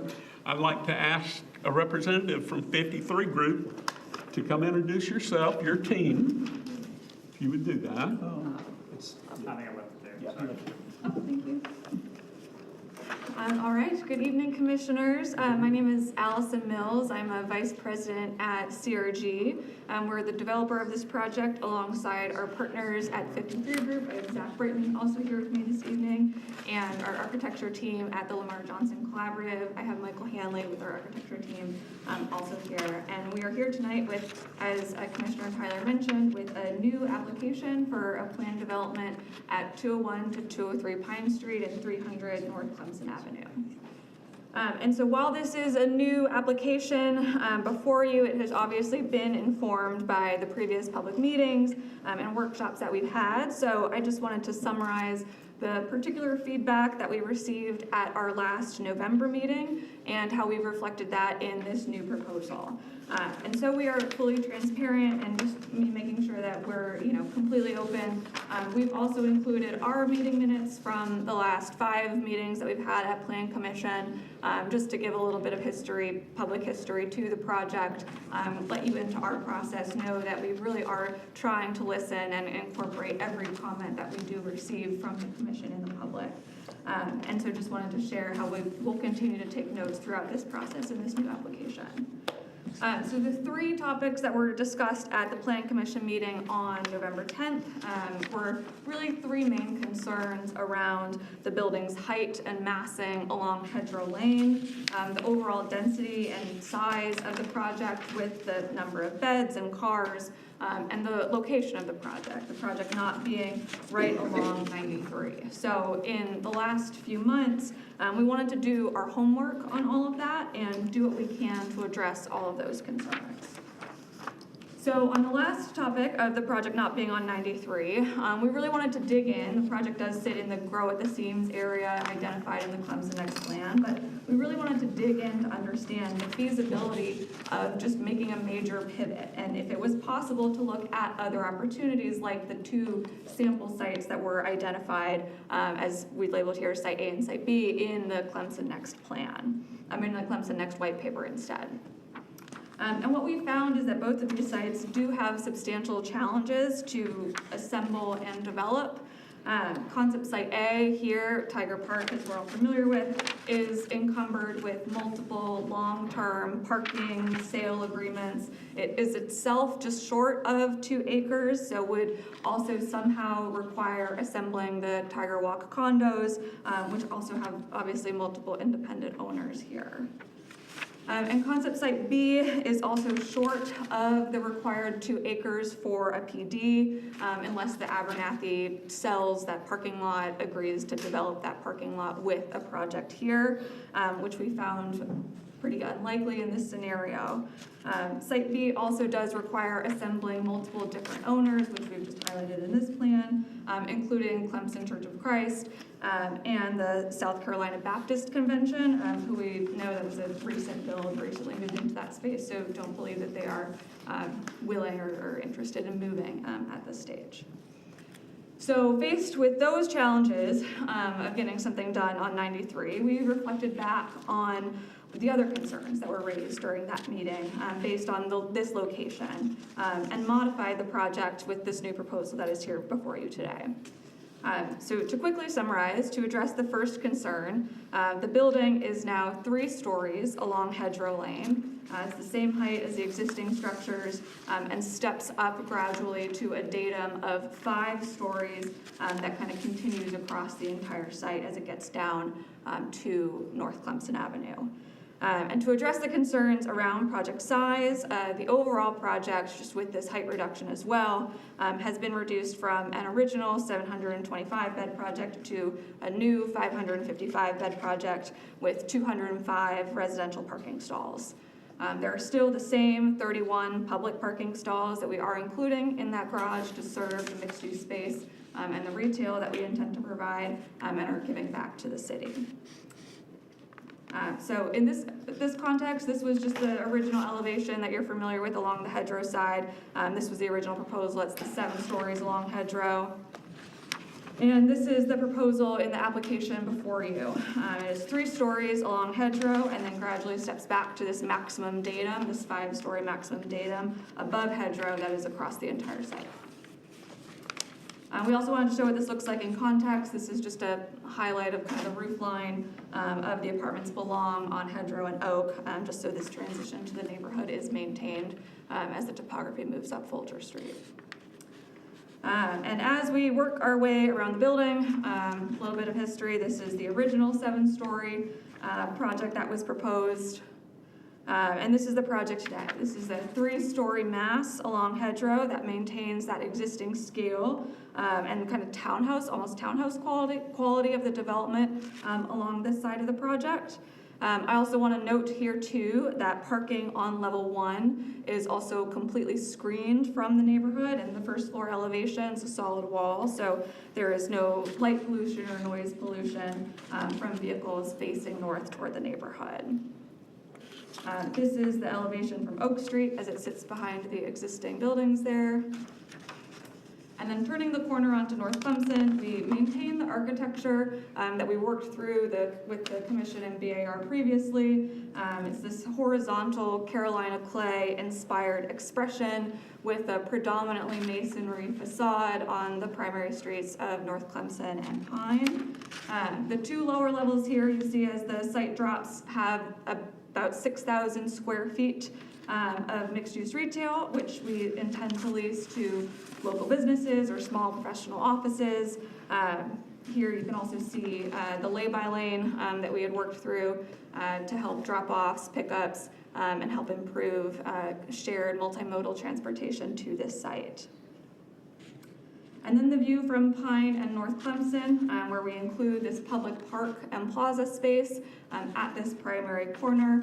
We have over 12,500 square feet of public outdoor space here that is open and accessible to the public, intended to program with events, but also have public Wi-Fi, space for residents to gather, enjoy the retail, and use that space as their own. This is a close-up of the lower level residential entry off of the public plaza. You can see where we're proposing this mirrored canopy expression under the building to kind of reflect that tree canopy and inspired by that tree canopy in Clemson.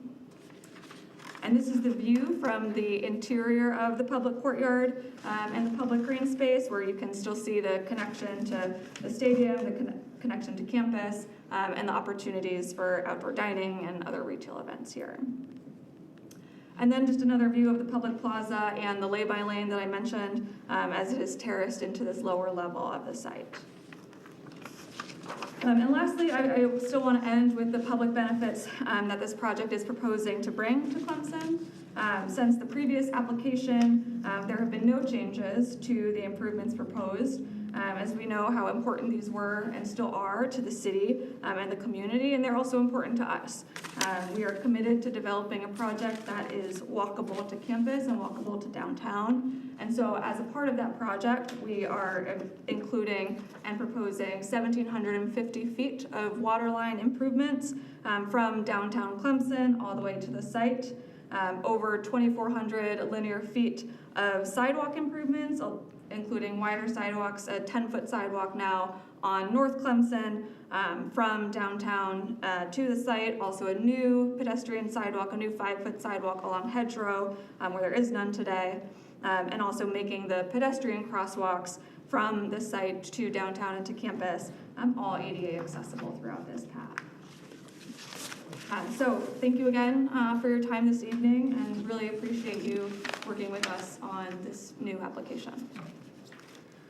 Commissioners, questions, comments, observations? I have a question about what you just mentioned, the pedestrian sidewalks being ADA accessible.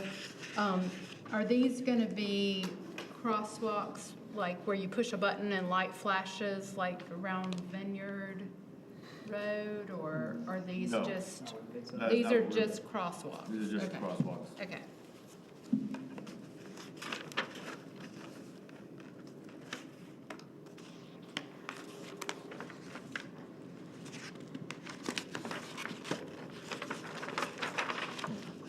Comments, questions? Commissioner Cummings, any at this time? I don't have any at this time. I appreciate the 3 stories on Hedgerow Lane.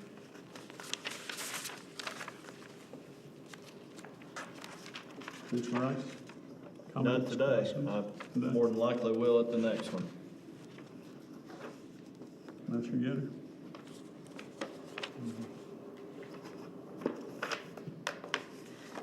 Commissioner Frank? Comments, Not yet, questions? yeah, not yet. Okay. Commissioner Getter? Crow. We'll get there, man. We're getting there, man. I mean, is that parking access onto Hedgerow now? No, it's still only vehicle access from Pine. So vehicular traffic is still only in and out of the parking garage on Pine. There is a stair, an egress stair that exits onto Hedgerow. Okay.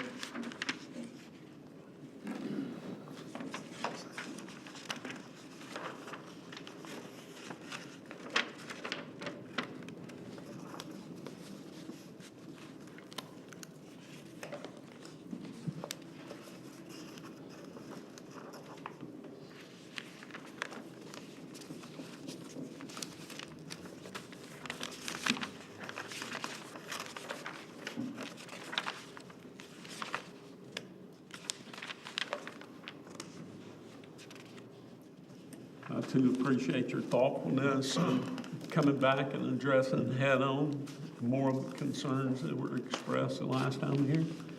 And just appreciate y'all addressing it head-on.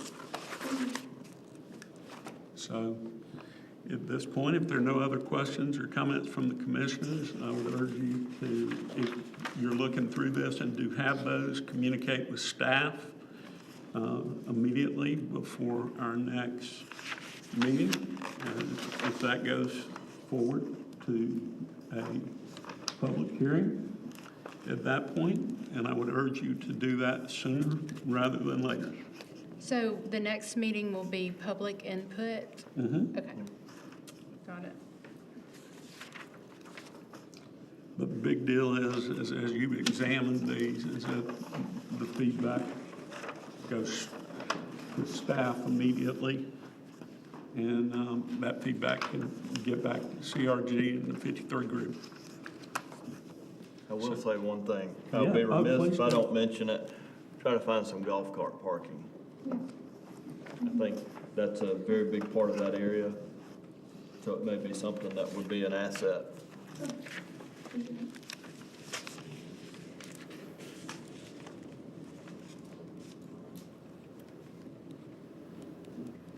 With that being said, thank you very much. Thank you for your time and effort. Good time, thanks.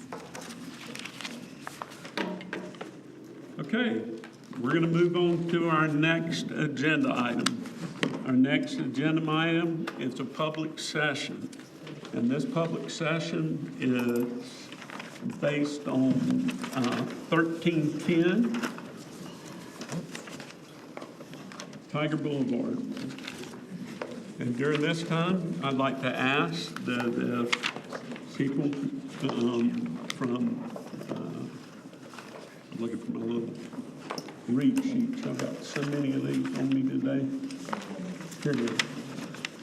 Kennedy Williams. Kennedy Wilson. Sorry about that. If you would come in and go ahead and give an overview. This is for our public here tonight. What I would challenge you to do after your overview, this is an informal for the public to give feedback, to ask questions. To be able to do that, I would urge you to take good notes and to hear what they have to say. But with that being said, we do need to go through and take a look to refresh everybody where you are. Awesome. Well, good evening, everyone. Thank you for having us again. Welcome to Commissioner Franks. Look forward to working with you. My name is Mariel Arias. I'm representing Kennedy Wilson on the acquisitions front. And Nick Immerman, representing Kennedy Wilson on the development front.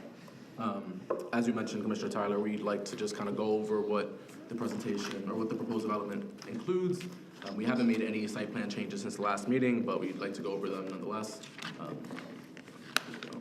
Did you just say you made no changes? To the site plan itself, correct. So this is the project team. Kennedy Wilson, as I mentioned, along with Dwell Design as our architect. We have Josh Sachs here with us today. Revel is a national retail consultant that we engaged after the first planning workshop to kind of help us give the retail program life and help us envision what we need to do as responsible sponsors to make sure it's successful. Ironwood is going to be the landscape architect on the project, and Seaman Whiteside is the civil engineer. This was the initial site plan submission. We were envisioning a structure that was mostly 5 stories with a partial 7-story kind of mass facing Tiger Boulevard on the front there. It included a 7-story garage. And then we had 6,000 square feet of retail via those 2 out parcels that you see there, fronting or kind of tucked up against Reed Street. You can see the CVS where it stands today on the corner. We also intend to install a new bus shelter there for the existing cab. Now, at that workshop, we heard your concerns and desire for more retail, more open space, a larger emphasis on the non-residential uses on the site. And so we took that and sort of reworked and kind of put our heads together to figure out what was possible here. And so with that feedback, we came back and we have a new development This time it is still mostly 5 stories, and instead of that 7-story section, that section is 6 stories. So the massing has been reduced in that regard. The retail has nearly tripled in terms of square footage, so we went from 6,000 to about 15,700. And because of its configuration, we anticipate this will be 5 to 7 different vendors and operators, as opposed to the one that exists there today. So really, turning this gateway site into the city of Clemson into much more of a mixed-use operation. And then we also expanded the open space via that public plaza that you see there. That space alone includes over 7,200 square feet of public open space. And that'll help the retail be successful. It'll be a benefit for the Clemson residents year-round. Really providing sort of like a town square feel, and more opportunities for us to be outside. We still have the proposed bus shelter there on 76. And then I kind of want to, right here, this is some images about what that public plaza can look like in terms of landscape architecture. And then before we get into the renderings, I kind of want to just jump back to, sorry, 1 second. I kind of just want to provide a larger note on why we think this site specifically makes sense for this use case. As we all know, it's the Best Western today. It is already a mixed-use site, quasi-residential with a hotel, and then also 7,100 square feet of retail via Nick and Mike's Grill. And so we would be expanding upon those uses, essentially, doubling the retail that exists there today, while providing student housing that I think has been mentioned on several times today. We think as developers there is demand for, and I think a few things to just remind everyone is we're really excited about a project like this because we think our residents will come from west of the lake and north of Tiger. A large chunk of those residents will come from those 2 areas, and so we think that will alleviate traffic congestion that exists today, especially on the intersection of Tiger and College, by bringing those folks to store those vehicles in our parking deck, and then it opens them up to multimodal or multiple modes of transportation. So whether it's the cat bus, whether it's walking, scooters, bikes, the closer you are to campus, the more modes of transportation that are available to you. And so that's why we feel really excited about this project and the proposed use case. I'd also like to mention that new purpose-built student housing won't only serve the new students via enrollment growth. Students who, already attend Clemson will move from their respective buildings because our projects are going to be well amenitized. The variety of amenities are going to be different to serve a new generation with new tastes and new needs. And then the quality of the housing in terms of the age is going to be a big improvement as well. So so the new housing is necessary not just for the new growth that we all anticipate the university to experience, but also to give the current renters in the city of Clemson a new and improved option than what they have today.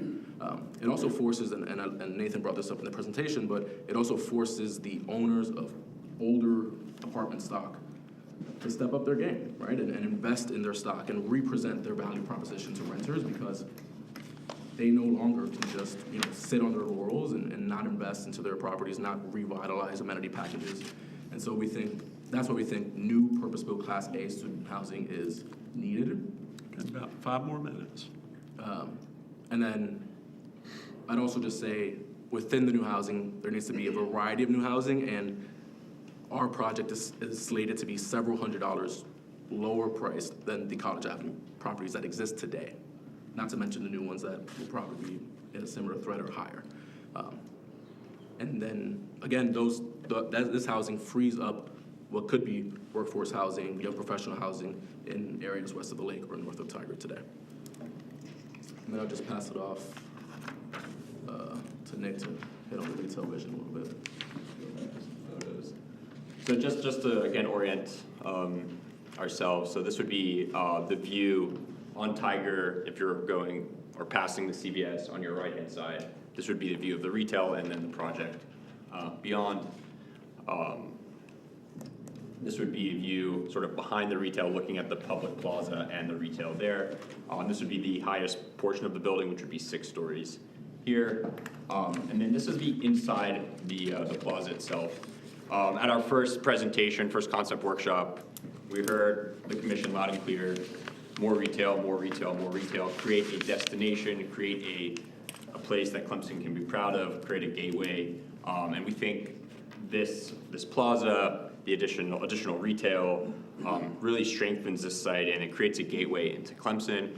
And I think a little bit to Mariel's point, we are going to be a discount to downtown. We're going to be, providing a more affordable housing option than what's downtown, but we have to also compete with downtown. So we have to create a real place that can drive traffic, drive rentals, and be a real place. And we think creating this highly amenitized sort of public plaza, public space will help do that.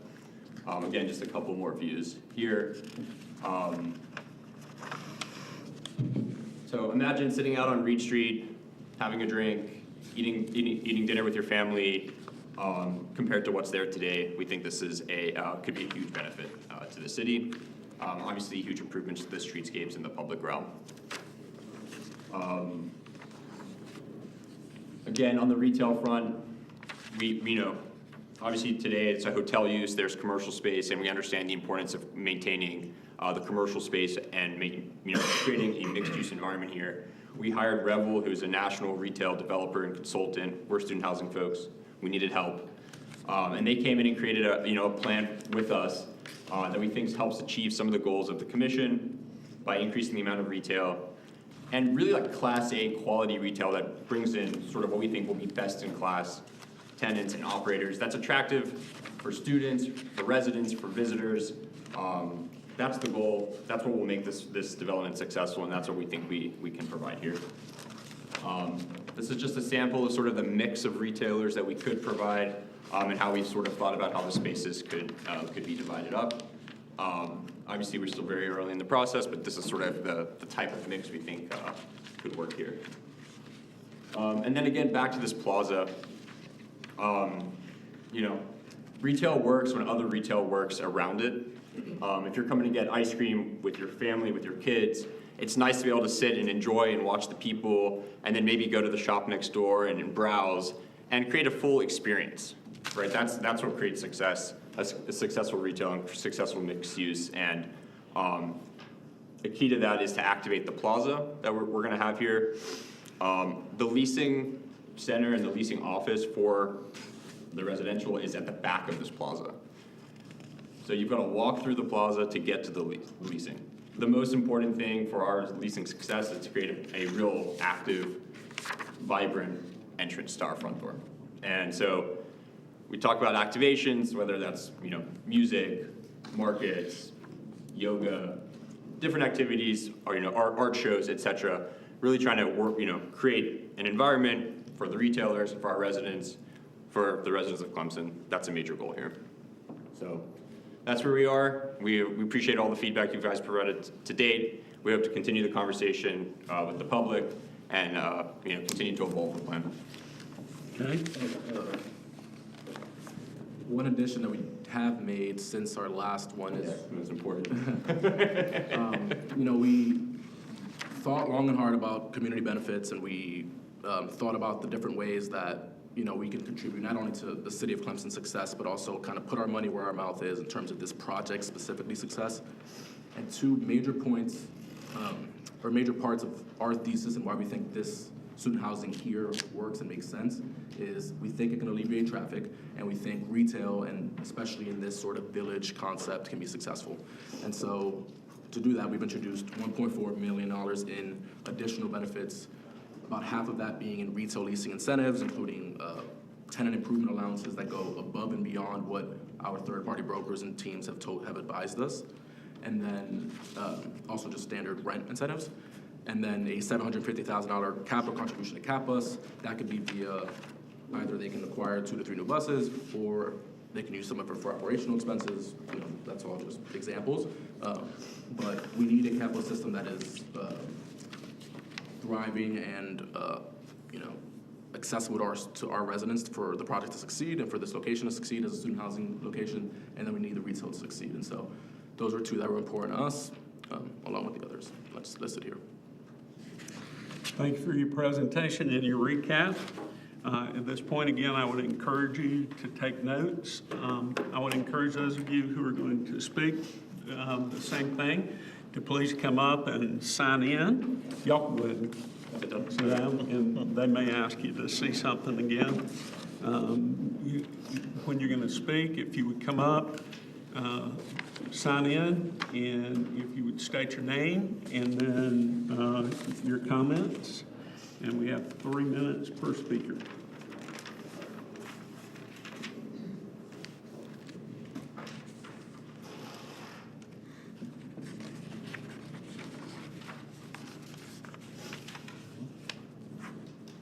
Good evening. My name is Linda Davis. I am the pastor at New Hope Baptist Church in Clemson. I also own property on 502 Goldman Street here in Clemson. And I'm here on behalf of our cohorts, Golden View community. My first question is, how many floors are the Best Western right now? Do anybody know that? 4. So we're going 2 floors higher than what's there now, which is kind of an eyesore. This is in a minority neighborhood. I'm looking at the traffic. Most students are not gonna take those other alternative transportation downtown Clemson. They're gonna drive if it's possible. Not only that, there's only so many avenues that you go into the Golden View community to Golden View Church. And when there are events that are happening at the church, they're gonna have to combat all this student traffic as well. Also, I know how immaculate it's supposed to be. It gives me across the track feeling with the neighborhood compared to this elaborate student housing that's gonna go up there. And so I'm hoping that you all will consider the neighborhood and the residents, what they have to deal with, especially with the students. I can speak for a New Hope community. The students stole the signs in the churchyard. Pastors parking, visiting pastors parking. So we're careful not to replace things because the students are very disrespectful. They cross through, it says no drive-through. I mean, it's bad. We're gonna have to put up arms to keep traffic from going through. They bring their dogs down, walk their dogs in the yard, let them use the restroom. Even in the proximity of the park right there, our children are not comfortable going up because when the students are there shooting basketball, there's profanity, there's smoking that stuff, the whole 9 yards, and we have to bring them back down. So students, they're here for a moment and then they're gone. But the residents, they have to live here, they have to deal with that. So I'm asking that you all would please consider the residents. Thank you. Thank you for your comments.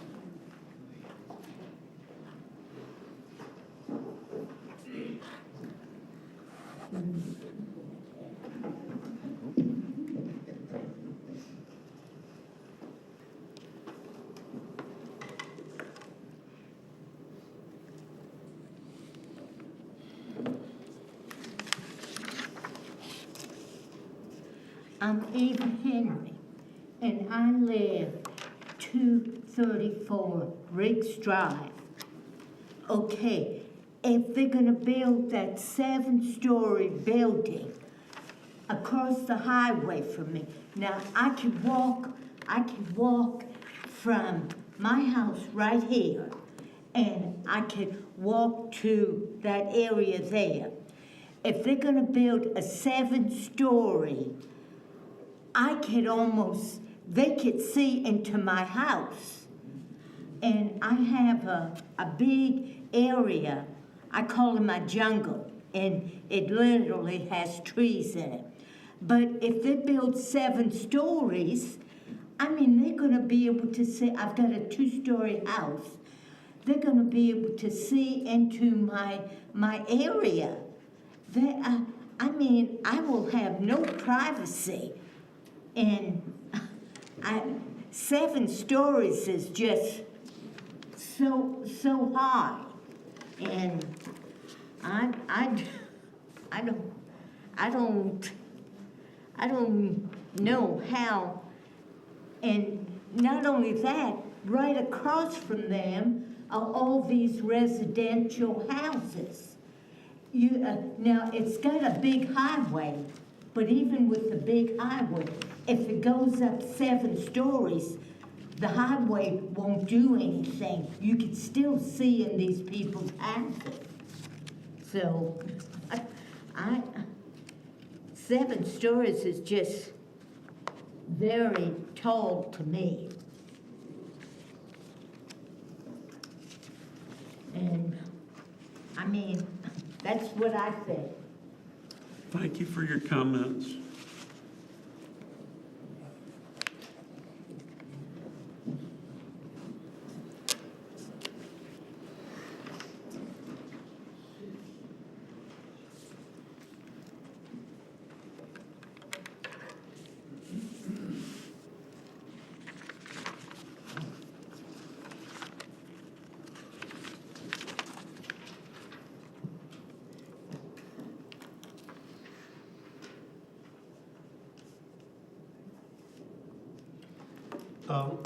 My question had to do primarily when you look at the retail. Your name and street. Oh, I'm sorry, Bob Healy, and I live on Folger Street.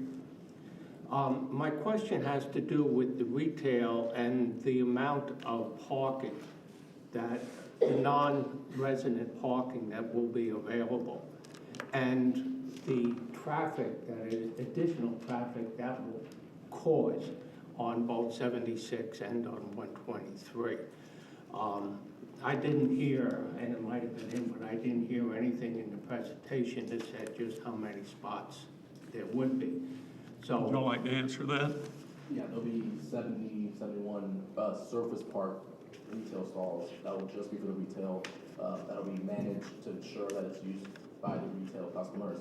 And then the structured parking is going to be all the resident parking, employee parking of the retail, guest parking, things of that nature. So the surface stalls are dedicated to the retail, and then Rebel put together a sample chart of how much at peak hours, how many surface stalls will be in use, and based on our uses and square footage, they calculated 60 at the max, and so we're 10 above that or 11 above that. So that's how we got to that number. okay, so thank you.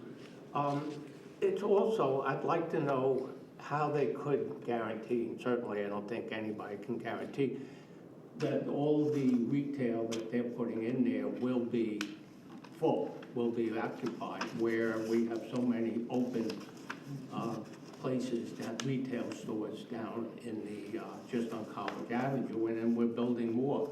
And now, you know, it just doesn't seem, I just don't understand how we can now say that all of this additional space will be full. So, you know, I don't know if that's being misleading or not by saying just how much retail there will be. And then my third question is the entrance and exit from this development, both from the retail point of view and from the students. Will that be only on 76, or will that be also on 123? It will be both on 76 and 123. We're currently also showing a entrance and exit for residents only on Greenleaf. And we are in the process of... How do you resident only? It would be, because it goes directly into the parking garage, so you have to have your card, your access card to be able to get into the garage, to open the gate. Okay, and I don't understand how 123, somebody coming from easily in that direction, how do you turn left and to get into this parking area? So we're updating the traffic study, but in the previous discussions with SCDOT, they were still maintaining the existing curb cuts as full movement driveways. So there's I believe there's a center turn lane on 123. There's a center turn lane, so you can turn on to 76. Yeah. All down that way. So people turning into your retail area would be coming down and wanting to turn before they got to the corner. Into the project, correct. So, I mean, if somebody wants to turn left and there's a lot of traffic, you're gonna back everybody up that wants to turn on to 76. There is a turning lane in front of it. But you're in the turning lane. What I'm thinking of when you're down on, further down on 120, and I apologize, when you're on 123 and going in that same direction, where the Walgreens, people want to turn into Walgreens, they're in the turn lane, but it means that all the cars waiting to turn onto College Avenue are backed up behind them until whoever turns into the Walgreens parking, and I just see that as being even more of a problem on the new proposed development here. Okay. We'll make sure y'all capture those and that those get addressed. Okay, thank you. Yes, sir. Thank you for your comments.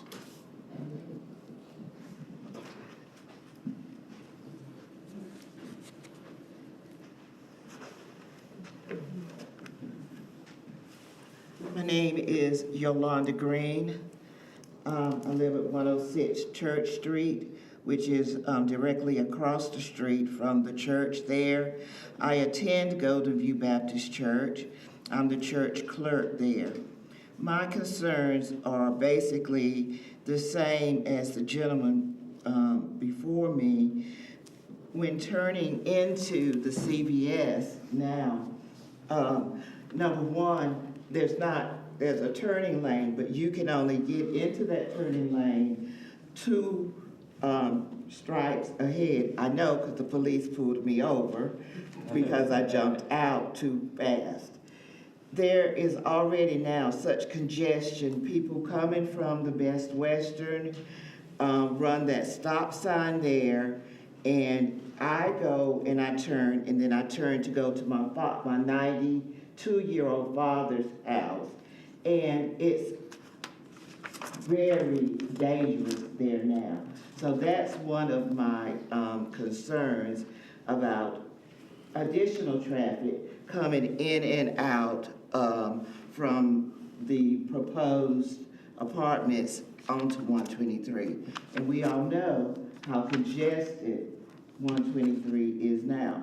And if you've got all these people waiting to turn there, it's just going to be worse. And if you are only able to go in from 76, that's going to make 76 worse. Traffic is one of my concerns. The other concern is the disruption, not only to this neighborhood, a historic neighborhood, as been said before, but to our church service. And we know that this will cause additional traffic.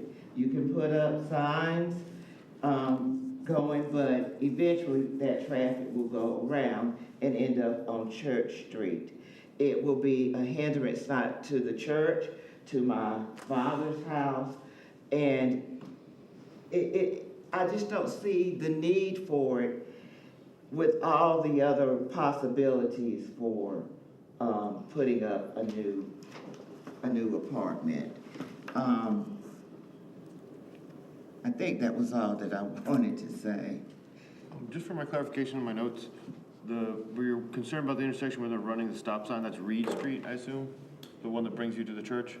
Okay, so coming from the Best Western, Yep. there's a stop sign there that no one Yeah, in the frontage street, sees. Reed. Got it. Yeah, they come and they That's pull what I in the thought. middle of the median, and when I'm turning and I'm trying to turn left, Mm-hmm. I have to sit out, traffic's, and it's dangerous. Okay. And I'm very concerned about that. But more than that, as the lady said, a 7-story building will be way up here, and my father's house is right there. You've got a pool with students there on Saturday night, on weekends, flashing in the pool, and my dad's trying to rest. And I have that concern as well. Thank you.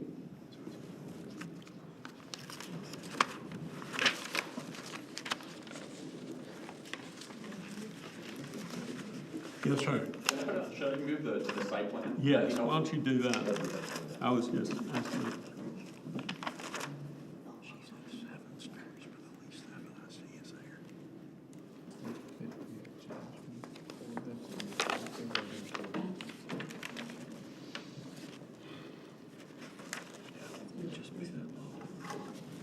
My name is Joanne Hill. I live at 105 Banks Street, which is directly across the street from this proposed development. Traffic coming out of my street onto 123 on any given day is impossible. I have sat 10 minutes trying to get onto 123. So if you're putting an additional 6 stories, which is 500 more people there, that creates a nightmare. We've tried for 50 years to get a traffic light at that location. We have not been able to get one. Aside from the traffic, it's a disruption to, we had a relatively quiet community. If we bring in 500 more students, that diminishes our quality of life in our community. And that's pretty much what I have to say. I'm very concerned about the traffic, and I'm concerned about that many more people moving into our community. And you want a traffic light at what location? Right at, we've been told we can't get one because we're between two. But where? There's one, I'm right where, you know where the credit union is? That's the street you go up to get to my house. We need at least a blinking light there because when you're coming out to try to go either direction, it's impossible in the mornings. It's just impossible. So we need some type of, and I'm concerned that this development is going to just exacerbate that problem. It's going to make it worse.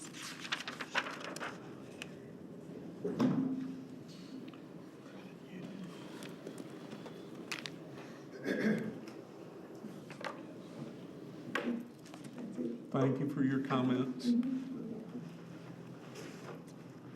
Anyone else?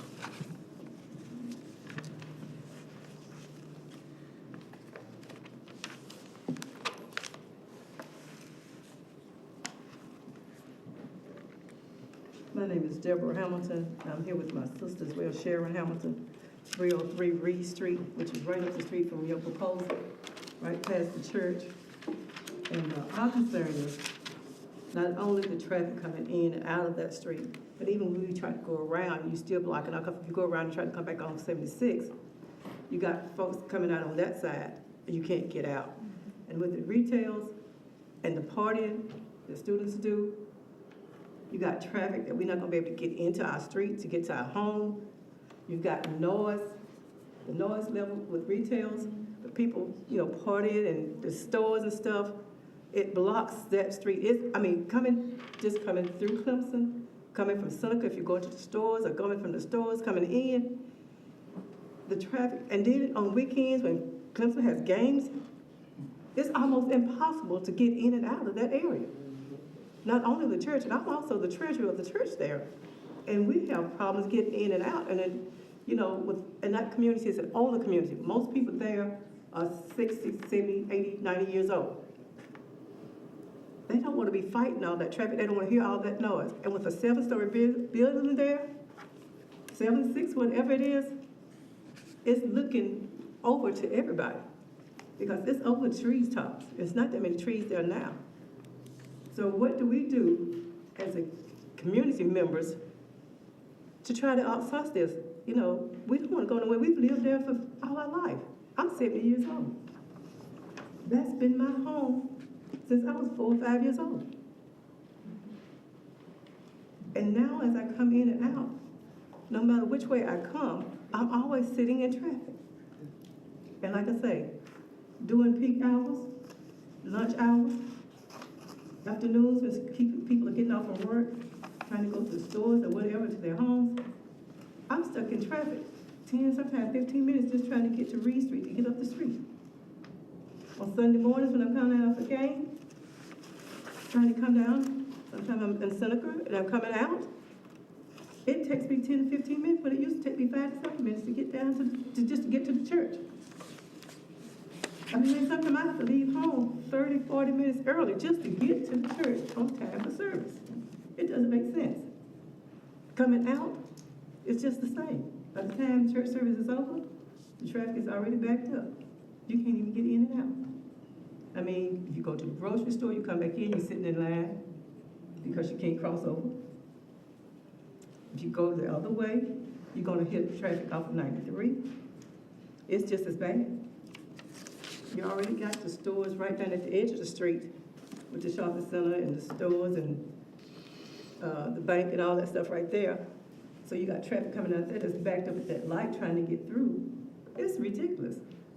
And now you're talking about allowing someone to put something else there that's gonna make it almost impossible for our neighborhood to survive and to get out and do the things we need to do. Not even counting the noise that's gonna be there.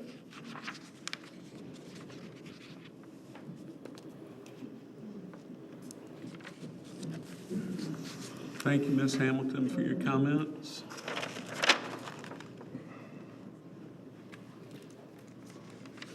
Come on up, Ms. Rosen.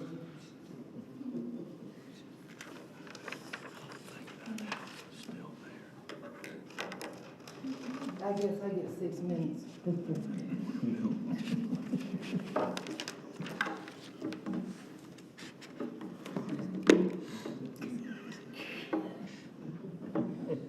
I'm not gonna say nothing really nice. I'm Rosa Graydon. I'm originally from Clemson. My heart is always with Clemson. So I lived right on 123, if you look across at the property, over there where you see the different hotels in South Carolina, my people owned that land. Go back and read it. B.J. Skelton bought it back in the days. I'm coming out of concern. I do advocate for the community. I'm also with the Shaw Center here in Clemson, where we try to build up the community and not take away. I just want to read you a few things, and hopefully I won't go over my 3 minutes. You know, I had to write it down. All right. Back in the 60s is when 123 was divided the whole community. Go to AI or IG something, whatever. You can look it up. I don't want to see our community divided just because we want something new. I understand growth as well, but also, as I've stated before, that our community is an older generation. And we're not saying that things can't happen and they won't happen. But we have to find a way for the community to stay a community, because everybody's community is getting invaded by the growth from Clemson University. I worked at Clemson for 31 years plus, and I understand growth. But why are we following a vision of Clemson University? That's my question. What is so vital for Clemson to have all these things, and when I pass through on the land, I'm like, they can't build over here on that part of the land? Well, I understand research. I understand all of that. But I don't understand the invasion on other people's property and lands, and the buildings being so high. And we need to keep a norm at it, you know, the norm like 3 or 4, but not 5, 6. Because over here in the Grand Marquis, some of the residents that live up on the hill was told that they will be able to see past the building, and the building's so tall they can't see it. Now they're elderly. They can't even see to the road. I drove by there on purpose just to get my view. So my questions are quickly, how can we keep our community historic? Because our community, if you go back, Calhoun, Clemson, Thomas Green, Clemson, that's part of our community, the things that happened there. How and will this plan begin, if it is passed? Will there be a buffer or something in writing to keep developers out our community? Taking the hotel away, will there be accommodation tax for the city each year? The reason I know about accommodation tax, because before I left Clemson, okay, I did work with accommodation tax. Will we, the community, be given paperwork, legal documents to ensure what is agreed upon will stand? Traffic. Nevertheless, we know what traffic is like. I don't even come downtown Clemson. I wait till the football games are over. I don't like interacting because there are people, not just only students, have road rage. And we don't have enough police officers. Okay, I rest my case. Keep going. Okay. We don't have enough police officers, I see, to help mandate, because they are out there doing things I wouldn't do. I would not have that job. But I do respect the officers, because they have a lot. I don't want to hear the developers say, we want to rename the community. That's absolutely no. We are called Calhoun. We call this part of here across the cut, this is Calhoun. So if we over here, we say this is Calhoun, we go across the cut. Y'all will get that later. So I would like to see, as you presented, Mr. Woods, about the different restrictions and everything, that's a plus for me. I would like for us to not just talk about what's happening in Calhoun, that we look back at the university goals, because the university should not have no play too much in our communities, whether it's the African-American community, whether it's up on the other places like Berkeley Drive or wherever. We shouldn't have to be so compact in our living just to please students. Y'all know what students do. You've been a student yourself. Okay? And I don't know how you can get the students to not act out. When you talk about retail, on the retail part, how is the retail not going to intervene with the living? Because retail, everything is set for the students. When I was here in the last meeting, someone brought up about affordable housing. Can we not have some kind of units within the building? You got retail. Is the retail only for the students? Because the grocery stores is not just only for the residents, right? So what can we, and I'm saying we, come up with, if this should pass, that we can work together to make it more livable? And he talked about affordability. Oh my God, no. Because these students are paying out the WOZAC just to live. Marquis ain't even filled. The retail stores are not. One more minute, Ms. Okay. Rowland. The retail stores are not even filled. I pass by there all the time. I don't see nothing going on. So if you have any questions or concerns, you can see Rosa Green. Thank you. Thank you, Ms. Rose. Anybody else?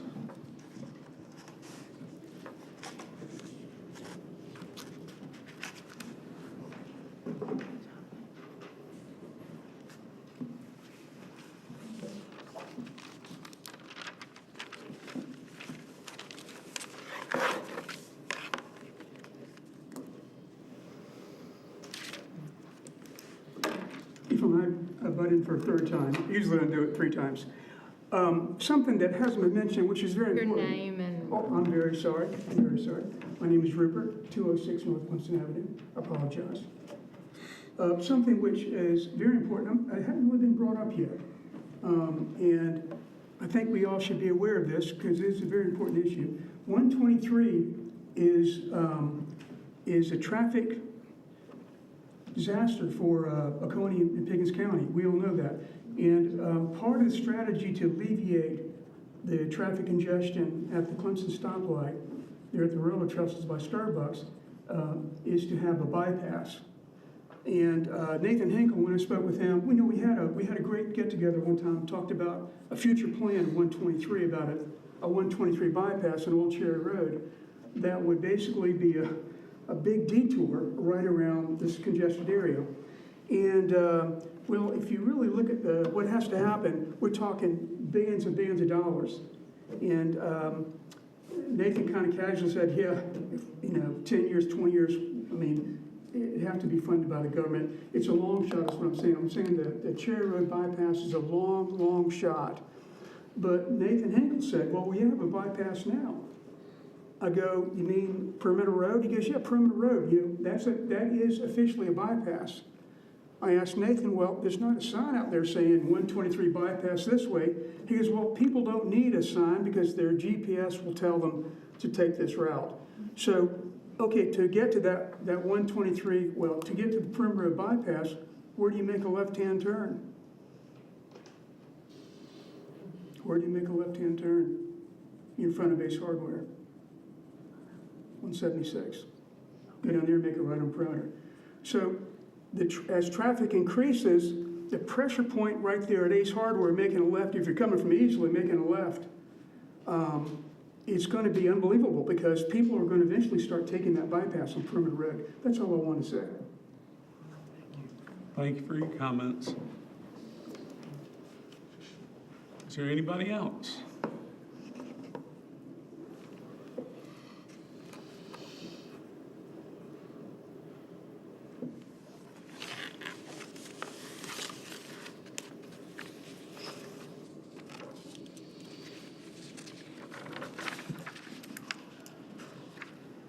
So what I hope you heard, and the different types of things that I heard, is there is some concern about traffic, particularly on Reed Street, the ability to get to the church, traffic as far as retail and what that would do.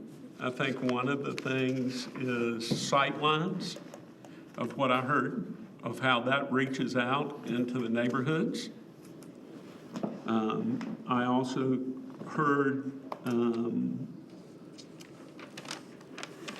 more about traffic exiting the other side and this side and the way that you would turn into the complex. I heard concerns about parking and it being controlled and retail in there.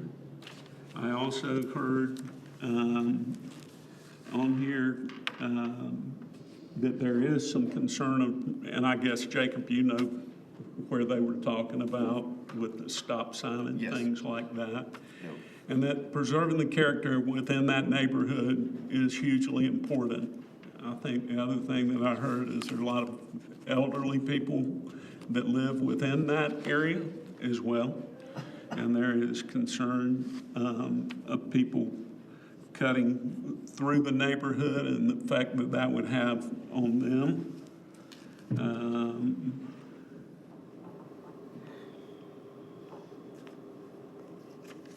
I think that if this was to go, what I heard is some different looks at types of things that would be a benefit within the community that would serve all, and that there would be discussions around that. I think that's what I heard Ms. Rosen say.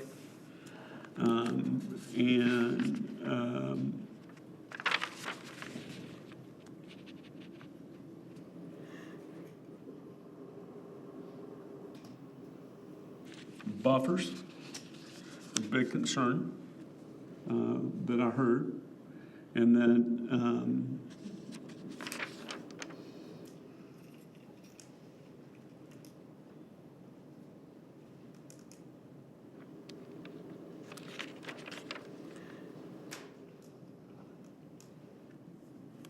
what type of restrictions and things would go with it as well, is what I've heard. Is there anything else that any commission members heard different than I did? I think you captured it.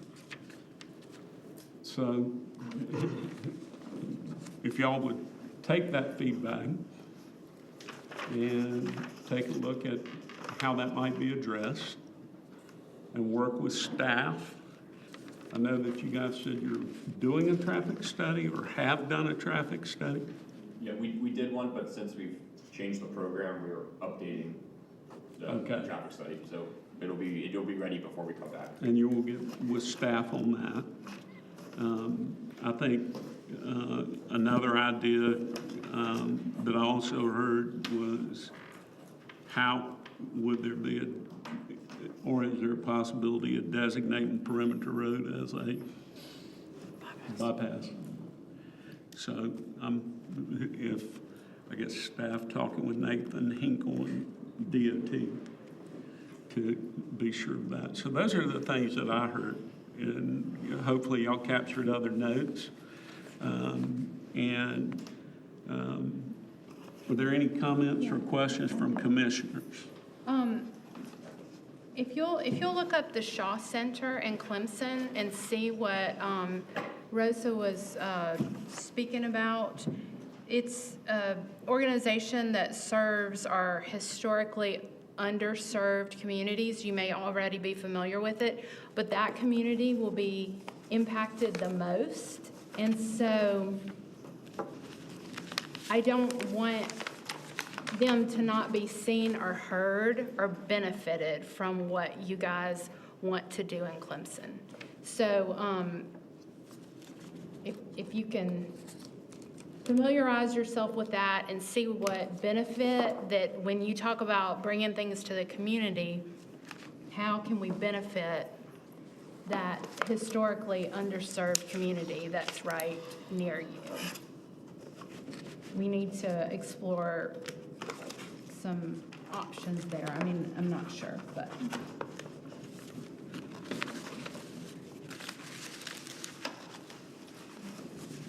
So with that being said, I declare this public session over at this time. Y'all know what to do and what to come back with. I think as I didn't declare the meeting over, I declared the public session.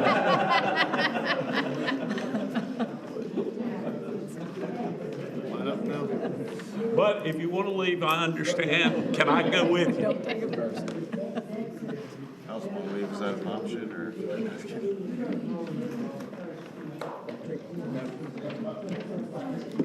the news is leaving. Golly. Oh, man, you got to be careful with that. You got to sneak in the last little bit before you let everybody know. Next one. We jump right in, or you guys introduce? Yeah. Give it his tail. Is it up to y'all? We can power through? Well, let's let them get Let's out. let them get out. 5-minute break. Okay. Let's take Keller's thoughts. Mute us. Do you know how to mute it? We still have a meeting. Hold on. So we can leave or be quiet? Been debating that. Hey, guys.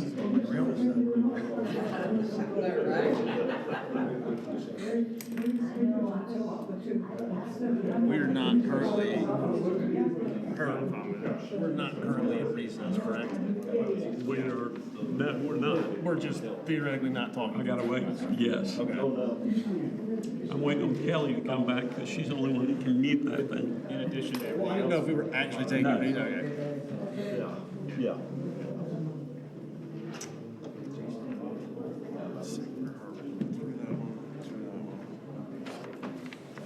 Canopy. All right. You know what, Jake, has anything changed on that since the last time we saw it? Canopy? Yeah. No. I'm familiar. Okay. We're gonna go ahead and take a 5-minute recess. No problem. This is just discussion anyways. It's not going to be. Right. That's fine.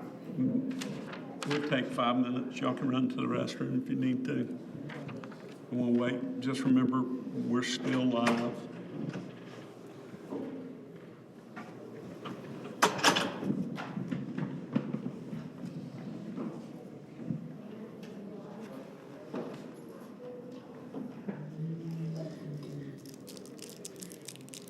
If you can mute us, Ms. Kelly.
Ready?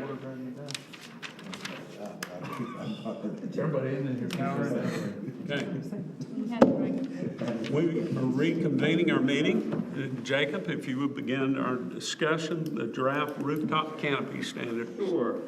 Just want to get into something real quick, because this addresses, basically the canopy standards that's in front of you is a result of particular businesses, the hotel downtown wanting to go higher. And this is a way of their, I guess, proposal, a way to do that. And that kind of just brings us back to like that, the PD we were just looking at, really all that, the zoning there already does allow for mixed use, just so everyone knows. Like that is one of the only places in the CP2 that actually permits mixed use. There was a conditional put in there if you're at the intersection of two main arterial roads in CP2. So the majority of CP2 does not allow mixed use, but that site, because it is an intersection of two main arterial roads, 76 and 123, it does allow for it. So I just want to make sure you guys were aware of that. So when it comes to that PD, you're really talking about height, not the use. But, okay, and the ordinance we have in front of you today is one that will give you a little background on it, is a proposal from a constituent, mainly the Shepherd Hotel. So they seeking a way to do more event space on their roof, where they are experiencing issues with weather, basically the heat from the summer and potential, rain. If they're going to schedule like a wedding or something up there, they need to be able to ensure that it's protected. They run into the height limitation for that area, so they are not allowed to do another story. They are proposing this ordinance to do a canopy and have it, basically the ordinance written to only apply to hotels, so that I think it's more likely to get passed than just an overall height increase in that area. And the canopy structure as they're proposing would be a roof that can be permanently put in place, and the walls would have to be taken down when they're not in use. The big concerns from our end were, aesthetics, is it make it look taller, but more safety. So you'll see that there is a bunch of information added in there about an engineer having to sign off on it, having to have a weather station with wind, wind monitoring, and a protocol plainly stated of what to do in different wind events. Again, this is not a staff-driven application. We do have an obligation to, if any constituent comes with an ordinance they propose, that we have to try to flush it out, get it to as acceptable, level it can, and come to the board with it. They will be coming to next month's meeting to present the ordinance, but we just wanted an opportunity to give you guys a chance to discuss it, ask any questions without them there, and just give you kind of a background as to what it is. But that is what it is. So Shepherd comes and they present it. They're going to present it next month. Yeah, they're going to be here to answer your questions, kind of give you directly what they're thinking and what their proposals are. Okay. I thought we already hashed this out. We did. Many years ago. We've done this. We've done this. You've done it. Council at the time chose not to take it up? Yeah, council at the time chose not to take it up at all, so it reverts back, starts all over. Is this the actual roof or is it the bar roof? This is the actual roof. Yeah, this ordinance here allows them to go higher than what is allowed. They could put a retractable awning on the bar roof. That third floor that's The out there. third floor, yeah. They could do that without any. That doesn't involve this. Yeah, this is an overall height, so This it's is on the an roof. overall height issue. This is the very top. And they made anchoring points and everything. They've been kind of planning on this since the get-go, but, we couldn't approve it at the time because of a structure going above the height limit, so. And when they came last time, they invited us, if, one at a time, or if you wanted to come look at the roof and understand what they're getting at, what the issue is. And so I did, and I went up there, looked at the top. It is like there's an area that has a lot of outdoor furniture. So the issue is if you rent it for an event and then there's inclement weather or something that happens, the event gets canceled. You can't move it anywhere else. So for them, it was just a way to provide a temporary or permanent, I'm not sure. This was something that the sides could be removed, but you only had the sides up like if rain was coming sideways into it. And from my perspective, it made sense when I went to see what they were talking about, but Yeah, I'm sure they'll invite you guys up there again, and the views are beautiful up there. yes, it's lovely. It's accessible now, just not. It is, it's not to accessible, me so it's walking not through the covered. doors. Anyone, you could go rent it today. Yeah, you just have to pay to be there, I guess.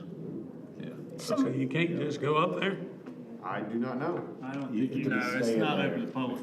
Yeah, you Yeah, just I think it's a stay- separate elevator, if I'm not mistaken. I could be wrong. After our next meeting, we'll probably be able to go there. Yeah, there's By nothing. state law, you can give them a 10-day notice and then you can go up there.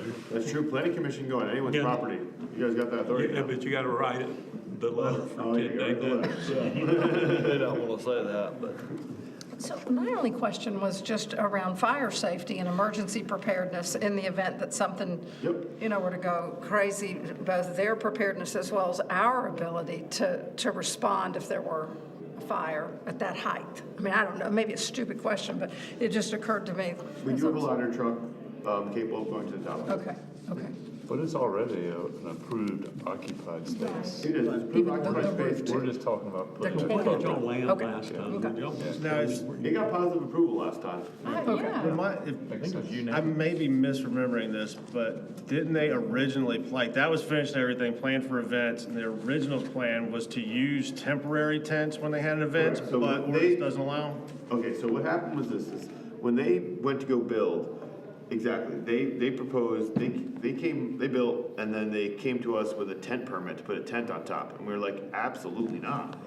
We're like, We were worried about it landing in Bowman Field. yeah. Well, yeah, but So we said, you need to do something anchored, like permanent kind of thing, so, that's where we are, and we couldn't approve a permanent structure because it was above the height limit, so we kind of got in this weird situation where they want to do a temporary tent, we said no. They want to do, now they want to do it right, but we don't have an ordinance yet that'll do it. My question is this, does BAR have to approve whatever this is Yes. going up there? Yeah, how- So they could come up here with the structure they want to build and BAR could say, absolutely not. That's correct, they could. yeah, I think we discussed, they can do setback off the side of the building, the height, the pitch, like, they So can. that's in their We wheelhouse. delegated out everything to Bar. That's in their wheelhouse. Yeah, Yeah, the last time and I was brand new the last time, but the conversation revolved around, there's already an elevator shaft up there and mechanical up there, and it was this higher than that? We were still concerned about height. That's what I thought we were talking about, was height the last time. And then wind speed too was a big thing. It's like, what do you do if you're up there and a windstorm comes? That was. But whoever puts the canopy on, they're liable. I mean, they've got to put a structure on that's safe. Yeah, It's so part of the building at that point. How it's written is they would actually have to have an engineer's letter signing off on this structure. Right.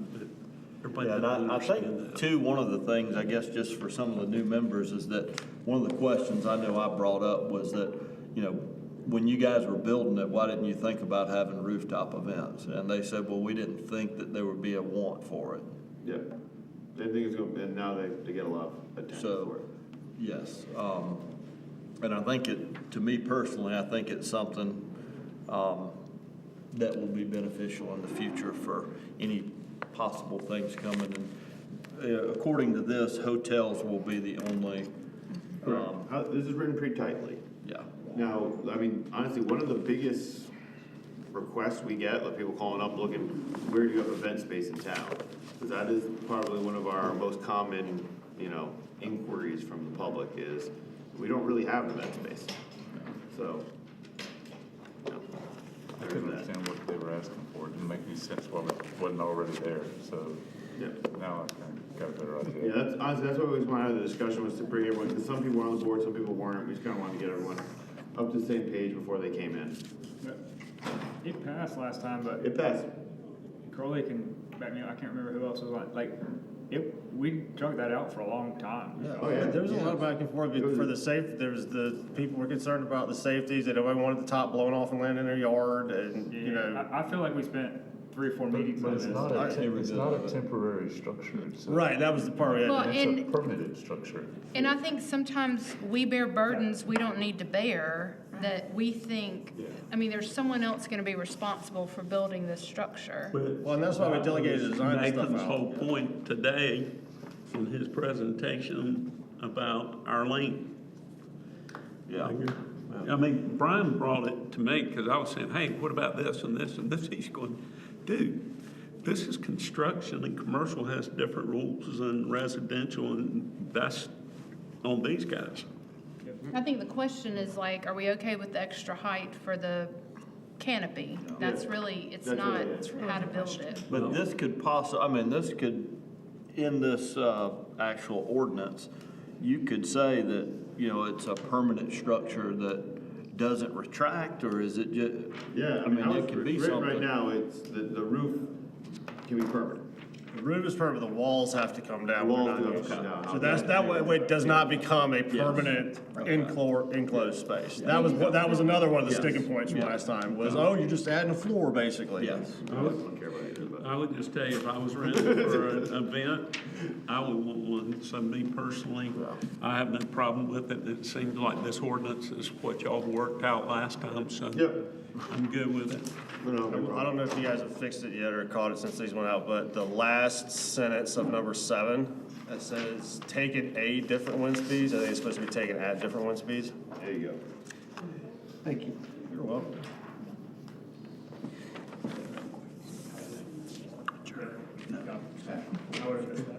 Any other staff reports? No, I will just say, because we're on the topic, next week, or next month, I'm coming with height. I've made not been shy about that, because you're seeing it again tonight, twice. Like, that's it, is height. And then, Also, the second reading of the comprehensive plan next week. I actually was talking to Jerry about it today, verified everything that's turned in, ready to go. He says he has everything he needs. and council. So next month here, we'll have the 2 PDs presumably in height. And then I do want to put on your calendar, I think it's April, whatever the first council meeting is in April. We have a guy from called Urban 3. They're out of Asheville, but he's nationally recognized to come talk to us about value per acre as a way to just hone in our planning skills. And I think it's really pertinent for you guys as you're thinking through projects as well. And I'll probably give more of a teaser next time, but That's April 6th. April Is the 6th, date. yeah. And it will be advertised that planning commission will be there soon. Yeah. But no action will be taken. No, it's just more of a presentation from his part. Right. It's like a public session in front of council, workshop in front of council. That's our kids' spring break, just letting you know Yeah, I that. know. You can bring them. Perfect time. Yeah, no, that's it. And that date's set in stone. I'll email you guys after this. Okay. It'll be recorded on you. I'll email you Wednesday.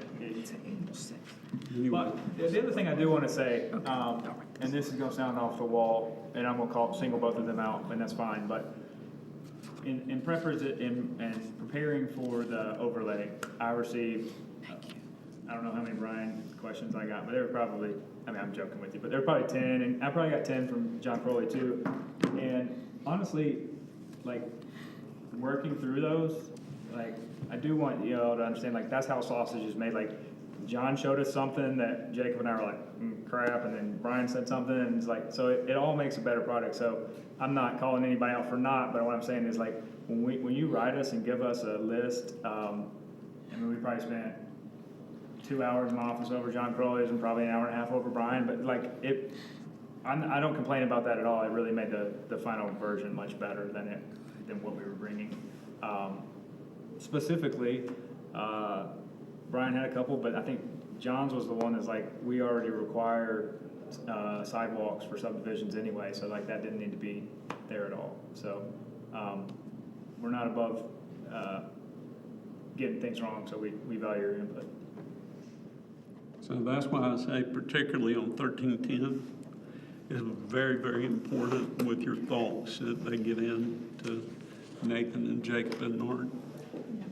So with that being said, any representation at council? I'll be there. Future workshops. he just talked about. And then, do we have a motion? So moved. All in favor? We're adjourned. Second. Second. All in favor? Thank you, everybody.